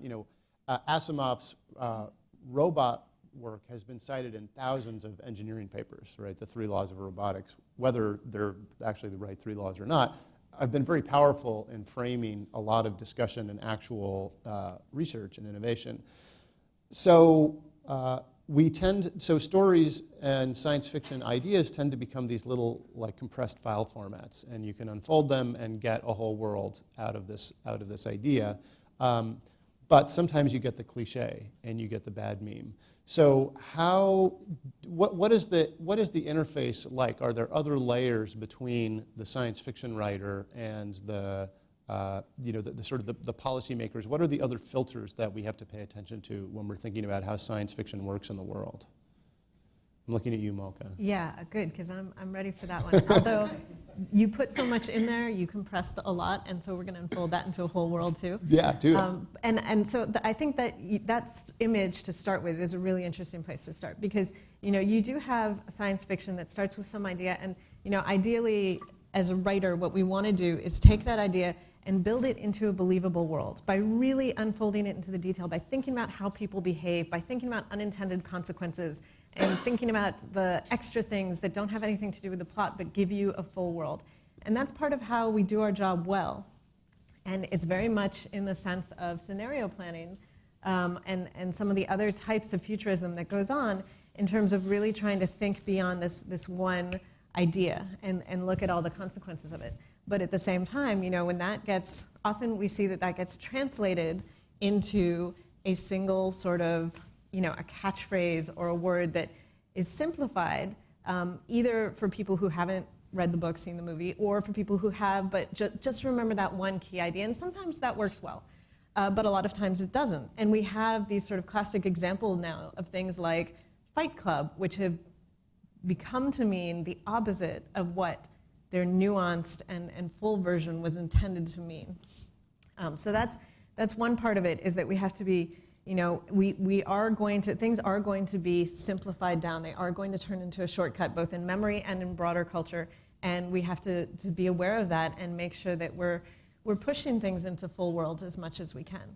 The other thing that I want to pick up is another place where things tend to get simplified into memes and images and snapshots is the transference from what we do either in policy work and research or in literature and media into news stories. So a lot of what we've talked about here today, a lot of the examples that have come up have been cultural touchstones that have become famous and become images, Skynet, Terminator, Her, a lot of these images, and we see them being attached over and over again to news stories. And one thing that I've been noticing in my own news consumption is that I don't read a lot of news stories now. I see a lot of headlines, and I see the line that people choose to put under the photo in the tweet or in the post on Facebook. And I think I have an idea of what's going on, but what we know is that those headlines and those pulled out first lines and those photos are not picked by the authors of the articles. They're picked by editors. There's no transparency, there's no accountability on this. And often those are the ones that are really pulling out the suggestive images, the scary images, the most clickbaity thing that they can find from that article, and maybe not even find it in the article. And so we're seeing a lot of the sort of deeper thought things get transformed into clickbait, and that's a real issue. So that's an interesting thing to think about. And the thing that your question about cliches made me think about is that I was surprised to learn, having done probably 50 different storytelling sessions with people across the country in lots of different cities and different regions. In the absence of a vision, a positive vision about what the future looks like, people's instinct is to just go dark. And so I think that a lot of what you're seeing in terms of people picking the visual or picking the caption for something is the human instinct to grab your attention by going dark.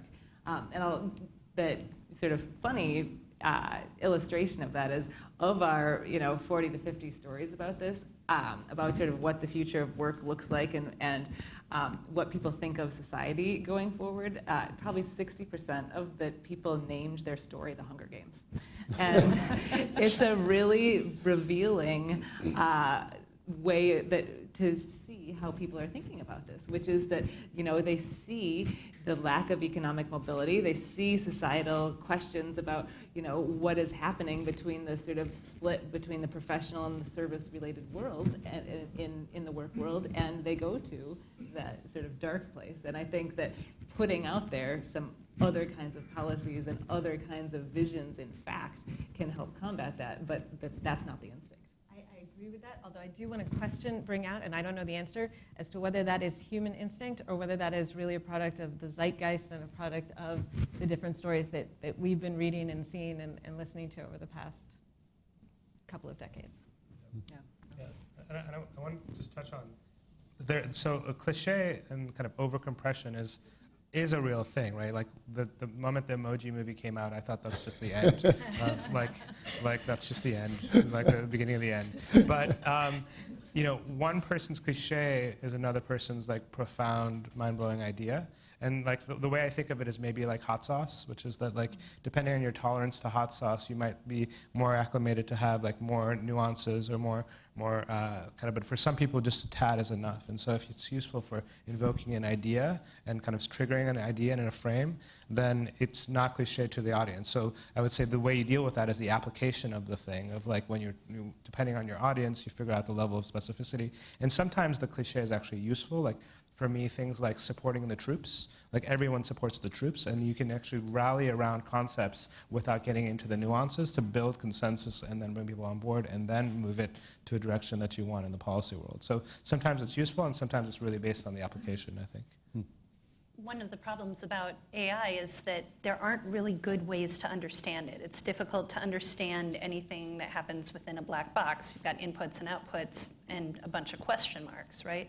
So it's why it's appealing to have the shorthand of cliches. I'm going to blank on the person who referred to it in this. It's in my computer backstage, but metaphors, we use them to talk of the thisness of a that, or the thatness of a this. And I'm kind of curious about how we use sci-fi to get around the thatness of the this and the thisness of the that. Yeah, so a lot of really great ideas here. One thing that you've made me think is that cliches are like the autocomplete of the mind. That there's people mention the Hunger Games because it's sort of accessible and there, and whether it's in the zeitgeist or we just all saw too many trailers or whatever, at the time when you were doing the interviews. But then that becomes the frame, right? Then it becomes the title of the story, and it carries all of this baggage with it. So I don't think we can get away from that. We're always going to use that kind of shorthand, and so there's a certain kind of power and responsibility in the way that we deploy language. So I wanted to ask about that and talk a little bit more about methods. So one thing that I am thinking a lot about right now is this whole notion of imagination, and how do you get people, how do you inspire people, invite people to imagine the future? Because as you were saying, Kristen, most of us don't really think about it very much. And if you just throw people into the deep end, they'll cling to the cliches, or it's going to be really dark. So you have to scaffold and give people some tools. And so there's an interesting dynamic. Should science fiction be playing this role of imagining the futures, imagining more diverse, more inclusive, more inspiring futures, or should we be focusing more on inviting everybody to imagine the future? Can I? Yes. Yes. That was a trick question, and you saw through it. Yeah, okay. One thing that I think is interesting is we all have different kinds of toolkits that we use. One thing that's useful from design is the fact that there are ways for people to get their hands on things and create futures or create science fiction, create design fictions in different kinds of ways. They could make future artifacts. They could brainstorm or role play a story, right? They could act out a service scenario, right? We have something called critical design as well, which is a pretty sort of dark and art gallery kind of version of design futures. But it's a way of creating future artifacts and putting them into narratives. And the fact is that this is something that anybody can do, right? We could do this at home. We could do this in our boardrooms. We could do this in all kinds of places. I really like that.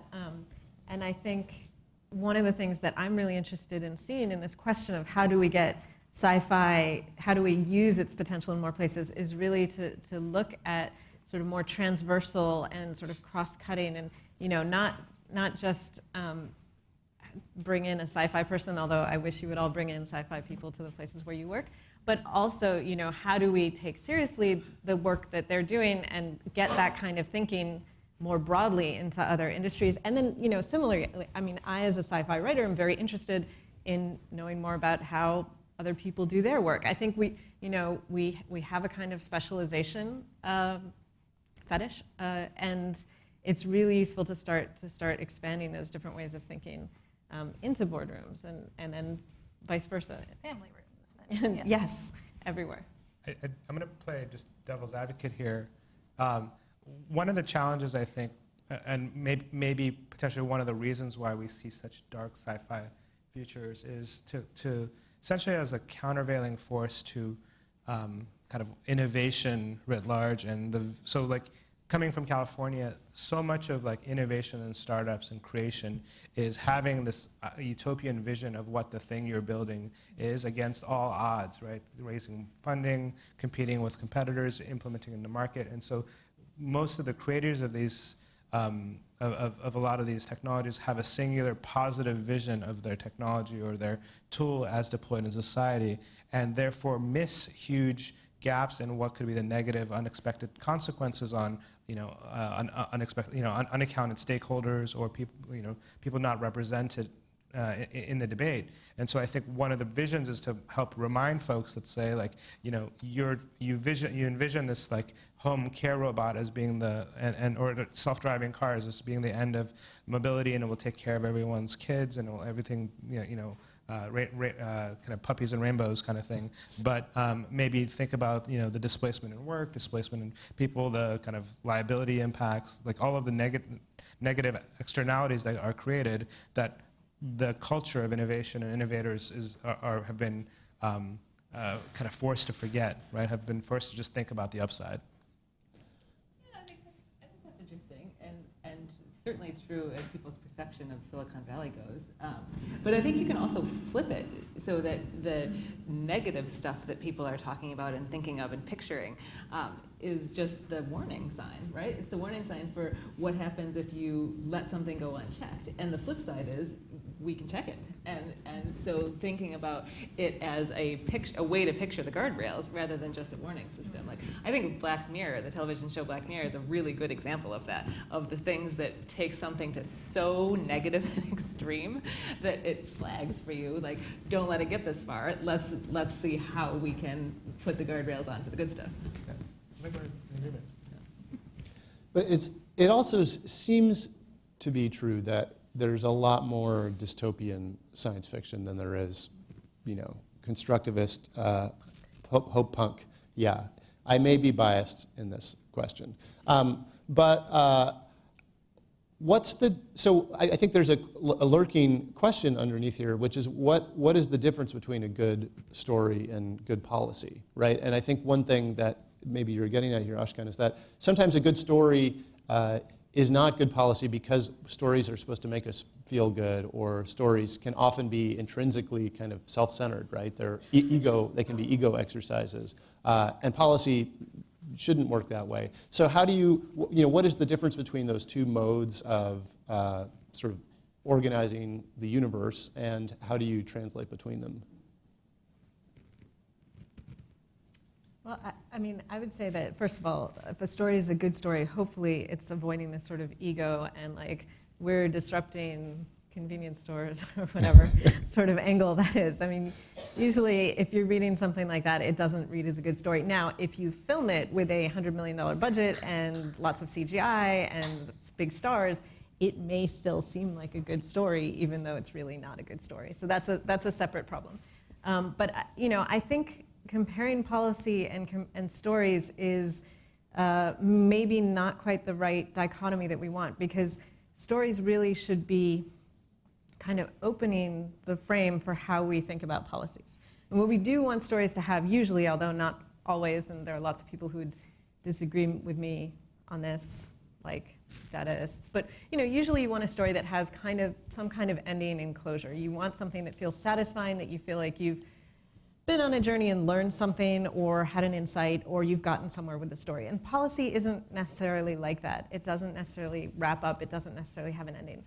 But what I hope that good stories do are they give us ideas, they give us empathy, they change our perspective. And that should help for us to think about policy in a way that's a bit outside of our personal narrow framework or our political party narrow framework, and give us a wider view and a different view. The other thing I think it can be helpful in doing is showing you how to actually execute on an idea. Like a lot of times when you just sort of brainstorm about stuff, and we see this in communities that are trying to develop methods for connecting people to new sources of income and stuff. Like, it's great to say, why don't we have all the nonprofit organizations work with the schools? Like, this will be amazing. But it's really hard to actually figure out the steps that have to happen in order to execute that. And so fiction and sci-fi in particular can sort of show you what the steps are and say, like, if you're thinking about a Martian civilization, you have to actually have an organization that is dealing with all of the things, all of the different countries that go together and how they work together. And it's like the picturing of what the action steps are. And also the end goal. Because sometimes, even though you talk about it as a great thing, what the actual success looks like isn't always clear unless you speculate about it, unless you imagine it. Yeah, we have we had a colleague who's now at another university who did a wide-ranging survey of people, decision makers around climate policy, and asking them what is the ideal future look like? What are you working towards? And people just didn't have a vision, or they had a number, as like getting down to some level of parts per million. But it's actually really hard to come up with a concrete and actionable plan for where you're trying to get that has that end goal in mind, rather than just sort of proceeding step by step. So how do we start to integrate, how do we do this more if we think that this is a good idea? This of bringing science fiction into, so if you were saying we wanted more, maybe people in this room to invite more science fiction writers into some of the organizations that they're part of, how do you, like, what are some of the methods and the steps to actually use this sort of the toolkit of storytelling about the future to reframe or improve other kinds of decision-making processes? Yeah, I think that there's a range of things that can happen, from bringing in writers in residence, which I actually think is a great idea for all kinds of organizations, whether they're profit or nonprofit or research-based. But having people that think a different way than the majority of the people in your organization is something everyone should consider budgeting for. And also bringing in some of the techniques. I mean, we talked about scenario planning, and that is not so dissimilar in some of its forms from what I do as a writer. When I'm brought in to do kind of futurist stuff, like I was asked to go to the CIA and talk to them about the future of security in Africa. And I mean, I am not an expert on security or Africa, and I thought it was really interesting that they were bringing me there to make up stories about it. And so, what I think of myself when I think, how am I going to do a good job at this? And when they ask me, how I do this, my added benefit for them is that I am totally willing to make shit up. I have a lot of practice doing that, and I am really happy to just come up with ideas that don't have to necessarily be rooted in the reality of engineering or the reality of tech, as long as I feel like I can root them in the reality of how I know people behave. Because for me, that is the key factor that makes stories believable and accessible to people, that makes stories work. And so that's what I do. I found writing science fiction particularly freeing because when I got stuck somewhere in a plot that I wanted something to happen, I could make up a technology that fixed that problem. Now, some people don't find that freeing in the same way because they get hung up on how will we make this technology work. And that is fine. That actually is great because it gets you a very different kind of writing in science fiction. But maybe for those people to really get into totally making shit up, they need to write fantasy. Or maybe they need to write maybe they need a different kind of exercise that's based in a different kind of reality to free them up to feel like, okay, I'm going to think big and different about how the world could change.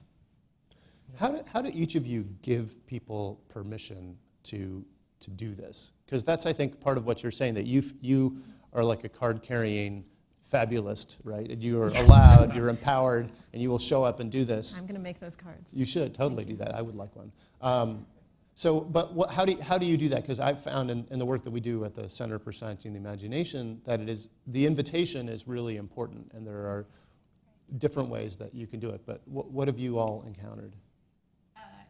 I think that the more interactive you can make it, the better. And I don't think that everybody's sort of suited to be a writer and to conceptualize a creative story like that. So a lot of times we've done things like flipping a card that shows some specific thing, and then you have to make up a story about that thing. Or putting a set of Legos on the table and saying you have to make the sort of community center of the future where people will gather in different ways, and what does that look like? I like the artifact one that you mentioned earlier, thinking about an artifact of the future, but anything that you can get to sort of get people outside of their normal thinking and have to make them picture something else and then describe what the picture looks like is helpful. My thing is getting students to turn things upside down and not take them for granted. Take technologies, turn them upside down, take apart movies, take apart books. And a lot of them have never thought about doing this before. If I'm teaching master's students, they've come in to do a master's in interaction design. They're going to go work at Google when they're done, and they haven't really thought about what actually makes everything go. So we look pretty critically at what runs behind. We look at the role of AI in society. In the AI and culture class, we take apart movies. We take apart the Hunger Games, actually, and Fahrenheit 451, and the old version, of course. And look at what the different kind of tropes are, and then I also get them to do their own creative work, right? They have to do something interpretive. So I have philosophers doing paintings, and I have HCI students doing plays, and architecture students curating a fashion show. And all of these are just different ways around and through, but that's the method that I'd say is at hand for me, being at a university. I think there's the kind of ideation function that this helps with, and there's also kind of a calibration function that it helps with. So on a number of occasions, I and other experts, or I think Kevin does this at a security conference that we attend, kind of look at kind of sci-fi and ideas around sci-fi, and then really critique how close are we, how realistic is this, is this near future, far future, and for people, in the policy realm and people that don't have a lot of technology specificity, the difference between a kind of NLP that auto-completes your search history and then something that you can have a conversational dialogue, they don't know what the distance between those two are. A great example is like the self-driving car that we've been told would arrive, last year, and that we're told will arrive next year, but, the kind of a lot of the experts will say, given the policy considerations and all this kind of stuff, probably longer. Helping people understand how far away we are, I think is also another critical function of you're able to create a plot device that you can drop in. Policymakers like to drop in existing plot, or they're like, oh, we can just grab the thing and just drop it in here, and we'll make energy out of the sun. Is but that was a crazy idea a while ago, right? And now and helping anchor those concepts to people and make them a reality, I think is a critical use or application of this as well. Yeah. Some great, I hear the constraints can be really useful, like a card or a simple exercise that invites people to step outside of their normal pattern, not letting the perfect be the enemy of the good. We do that a lot in our projects. And I also really like what you said, Molly, about looking behind, and that I think is also what you are getting at, Ashkan, that really understanding the mechanics of the state of the technology now is important. And I would add also the notion of looking around, and this is part of the the problem with the Silicon Valley, the business pitch story is all about the upside, and you don't think about what else could happen in the unintended consequences. So finding ways to find new perspectives on the work is really, really important. So what are some of the ways that, what are the moral hazards here? Like what can go wrong, and what are the, we heard about Star Wars before. What do we need to watch out for when we're thinking about how we do this kind of storytelling with a public purpose? So you touched on one, which is the problem with reinforcement learning, which is to, if you're doing modeling of any kind of data-driven system, how to shake it up and invoke a new idea. Otherwise, you gravitate to local maximum, and you will just reinforce an idea that everyone knows. You'll never break free of that. So I think that's one critical one. I think the other is thinking around how to help people not be realistic, but really help people not be overconfident in their vision, oversell it. Is something that, it's kind of like related to the first, where you might have heard a lot of people say the same type of thing about an AI. It's going to be a killer robot, and therefore you're like, everyone says it's going to be a killer robot, so it probably is. The other is that you are now the foremost expert in a futurist that comes into Africa to describe what the likely security threats are, and they're like, I've got this. You guys, this is like, an oversell or overconfident about your position. I think those would be the two moral hazards, because we are kind of just making stuff up, right? I don't know if we're censored here. We are just kind of going on the fly and expressing our vision of the world, right? And so having some hubris around that, I think, is critical, which policymakers don't really do. I think for me as a writer, the cliches that you mentioned in the beginning are kind of a moral hazard, because it's very easy to slip into shorthand. It's particularly easy around secondary characters, where you just slip into describing them in the way that function of character is always described in movies and in books. And I think that's one of the clearer examples of where it happens. But it can happen in a lot of other areas as well. And that's very, very dangerous, because that's how we end up with stereotypes. And they're very easy to repeat and to pass on, the ones that we've learned. And as I said, it's kind of easy to see in characters, but the things that you're mentioning, the trope of the technology that never fails, or the trope of the killer robot, all of these things are very easy to repeat. And so what's really important for me as a writer is to try to make sure that I'm questioning anything that I write without thinking, and to make sure that I'm trying to build things out of my own observations and experience, and not out of things that I've read a million times, because not only is that boring and poor narrative, but it's also dangerous. Yeah, I think you have to make sure that there are enough different kinds of people telling the stories, that you have a variety of stories. Otherwise, that's where you end up with the cliches. So let's open this up for questions from the audience. And we talked about when you asked your question, could you say, last question, probably your most kind of one sci-fi that really influenced you a lot, like one fiction, sci-fi, movie, film, whatever, book that was critical in your framing and shaping of this space? No pressure. Let's bring you a microphone, sorry, so we're just going to capture it. I'm going to answer with a non-answer. I'm not a sci-fi fan. I love the topic today, and thank you again for inviting me this morning, and thank you for all your insightful research and sharing that with us. It's part of, I'm returning the question, how many women watch sci-fi? Who watches sci-fi? Is there an impact in that, and how we're shaping AI policy through that? So if I just want to repitch the question. Wally's cute. No. Is the question about how many women watch sci-fi, or how many women create sci-fi? That too. Who's creating sci-fi? I mean, I can speak for myself. I grew up on Star Wars and Star Trek, along with a lot of other things. Like, I also grew up on Tolkien and The Black Stallion and The Wizard of Oz and, you know, all sorts of books that I never, and Anne of Green Gables. And, you know, I knew that my brother wouldn't read Anne of Green Gables, although much later I learned out that he stole my Sweet Valley High books when I wasn't looking. He's admitted this on tape, so I'm not like giving up a big secret.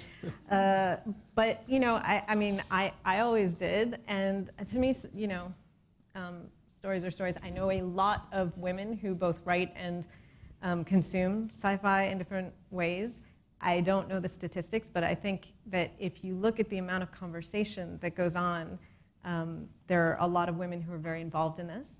If you look at the current award slate, for example, of the Hugos, they are strongly female, and a lot of people are very upset about that. And I also know there's been some work done by Lisa Yazek, who's at, I think, the University of Georgia Tech? Georgia Tech, Yeah. thank you. Wrote a book recently called The Future is Female, where she looks at female science fiction writers of the middle of the 20th century, the 40s, 50s, 60s, who existed and were extremely popular and had both editors and readers of magazines asking for more of their work, and have really disappeared from our popular mental image of the genre. So there have always been women who have been both writing and reading and watching sci-fi, but we don't always pay attention to them. We don't always listen to them, and we don't always accept them as forces in the genre. I can give you a ton of names to read, and maybe you will find that you are a fan of sci-fi, just not the kind of sci-fi you had encountered before, but I will do that because we're short on time offline. Great question. Other questions? There's one right here, yeah. Oh, and there's one in the back too, okay. I'll make it quick because I asked one before. I think it's a sci-fi movie, but Logan's Run. There you go. Yeah. That one really scares me the older I get. But at any rate, one element that and it may be that I misunderstand the format, but is that sci-fi is also a deeply creative medium. And so to what extent can you dictate to a sci-fi writer, a sci-fi artist, that, oh, you're scoring, you said AI was evil, you need to stop that? You know, I'm just wondering where that comes into this discussion, that it's not just propaganda for some business model. Thank you. I can tell you, as a sci-fi writer, that sci-fi writers get, let's say, strongly suggested to all the time. Because I get requests from anthologies to write about specific topics or subjects all the time. And then, of course, it's my choice whether I write about it or not. And if the topic doesn't grab me and I write a terrible story about it, they're probably not going to take it. But I do get all these prompts constantly. And also, you know, to get a story published, you have to go through layers of agents and editors and publishers. So while it's creative, the people who are creating it are not the only people who decide what stories get out into the world. And I think that is magnified hugely, although it's not my area as much, in the realm of TV and movies, where, as Chris was saying earlier, the bigger the budget they have, amazingly, the less risk they want to take.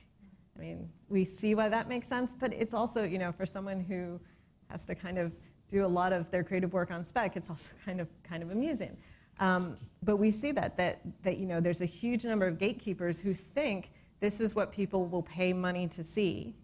And they're often wrong, and yet that doesn't always change the gatekeepers. You know, we see that when movies flop, it often gets blamed on the female star or the female writer or the female director or the, you know, sometimes the male star, but rarely on the producers or the people who are making those decisions about which movies get made. So yes and no. You know, we need to push, I think, the gatekeepers, and we need to push the people who are providing media to take more risks and to go out and find different stories. I think it also matters how you define sci-fi, and that maybe just broadening the definition of sci-fi a little bit is helpful. Like, I was really pleased to hear somebody call Wall-E sci-fi, which is like a kid's movie, right? And that's an interest. But if you think about that as evidence of how people will think about science in the future, like that's a really interesting definition, and it's broader than Star Wars or Star Trek and that kind of stuff. So. gets you a little bit more of a wide. And I think sci-fi has become, interestingly, more mainstream, and you see it permeating other genres in a funny way, like the last season of the Parks and Rec, the sitcom, was just for no particular reason science fictional, and they've moved like 5 years into the future. I think there was one more question in the back. Yeah, go ahead. Question, but the book I've been enjoying most recently is The Three-Body Problem and the subsequent ones in the series. And I think what's interesting about that is it's an entirely different cultural perspective of a speculative future. And my question is kind of related to what you were just talking about, of how, especially given sort of the global nature of what we imagine governance of AI to be, and given the high barrier to entry of sci-fi in general, let alone across cultural contexts, how do we kind of encourage more of those perspective sharing, whether it's across country cultures or even like within the US, as you were saying, like traveling around the country, I'm sure there's different perspectives there. So not just gender representation or community representation, but just these different perspectives in this frame that I think we're saying is a helpful one to think about when we're thinking about the future of technology. A lot of people can't actually work on AI in any substantial way or its related technologies. They're not the crafters of algorithms, but people are storytellers in a lot of different kinds of ways. And so a way to begin to engage with critically and creatively with AI and related technologies and technological paradigms is exactly in some of the ways that I think we've been talking about. I think that's a pretty good place to stop. Please join me in thanking our final panel. Okay, that's going to take off. I have a couple of closing remarks, and I recognize that I'm the last thing standing between you and our reception. So the first thing I'm going to do is share one of we're figuring out this project as we go, this AI policy futures thing, and we're continuing to look for new directions to take it, new partners, and new ways to communicate. So as part of our gathering today, we've came up with a bunch of ideas for original science fiction stories that we're going to be commissioning over the next year or so. But another thing we did is we conducted a bunch of interviews at an event we had at South by Southwest a few months ago, and we have the raw materials for a podcast, and now all we need is for somebody to give us some more money so we can make the podcast. But we did make a teaser for the podcast, which I'm going to play for you to entice you all to come up with brilliant ways for us to bring this thing to life. So I'm hoping we can play this podcast teaser. If it's maybe my magical powers are not as... Over the next 10 years, artificial intelligence, or AI, is going to radically change nearly every aspect of our lives, from jobs to medicine to education and national security. But really, what does that mean?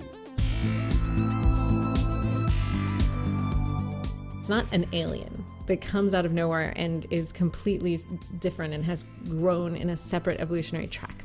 What is it? What is AI? We see it a lot in science fiction. My favorite science fiction AI is Samantha from Her. Hello, I'm here.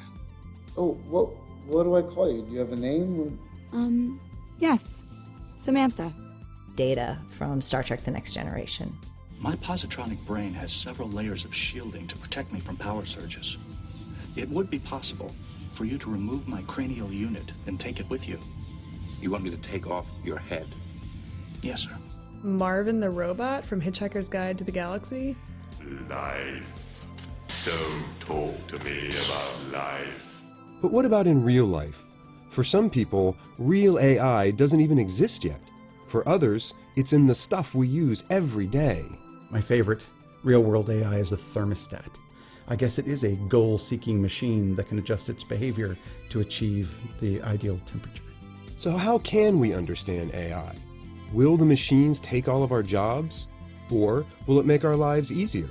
Will AI save us, or will it be the end of humanity as we know it? Let's not confuse what is cool in sci-fi with what is good in the real world. We need to take a moment and try to envision what a good future looks like. people need to be thinking about how they interact with the algorithms in their life right now. But what actually interests me would be if a device of this kind could actually describe its own entity, its own experience from its own point of view. I don't even ask that he be creative. I would just like him to be honest. This is Imagining Intelligence, a podcast from Sci-Fi House and Arizona State University's Center for Science and the Imagination. Join us as we explore the future of AI and what it means for all of our tomorrows. So if you are interested in talking more about that or getting involved in the project in any other way, please feel free to chat with me or Kevin. And I want to close just very briefly my provocation to you, since you've been promised a provocation, is that when we talk about AI, we get hung up on this word intelligence, right? We don't really know what intelligence is. We've never really known, and all of our anxieties about AI are bound up in the way that this opens up the deep existential question of what it is to be human.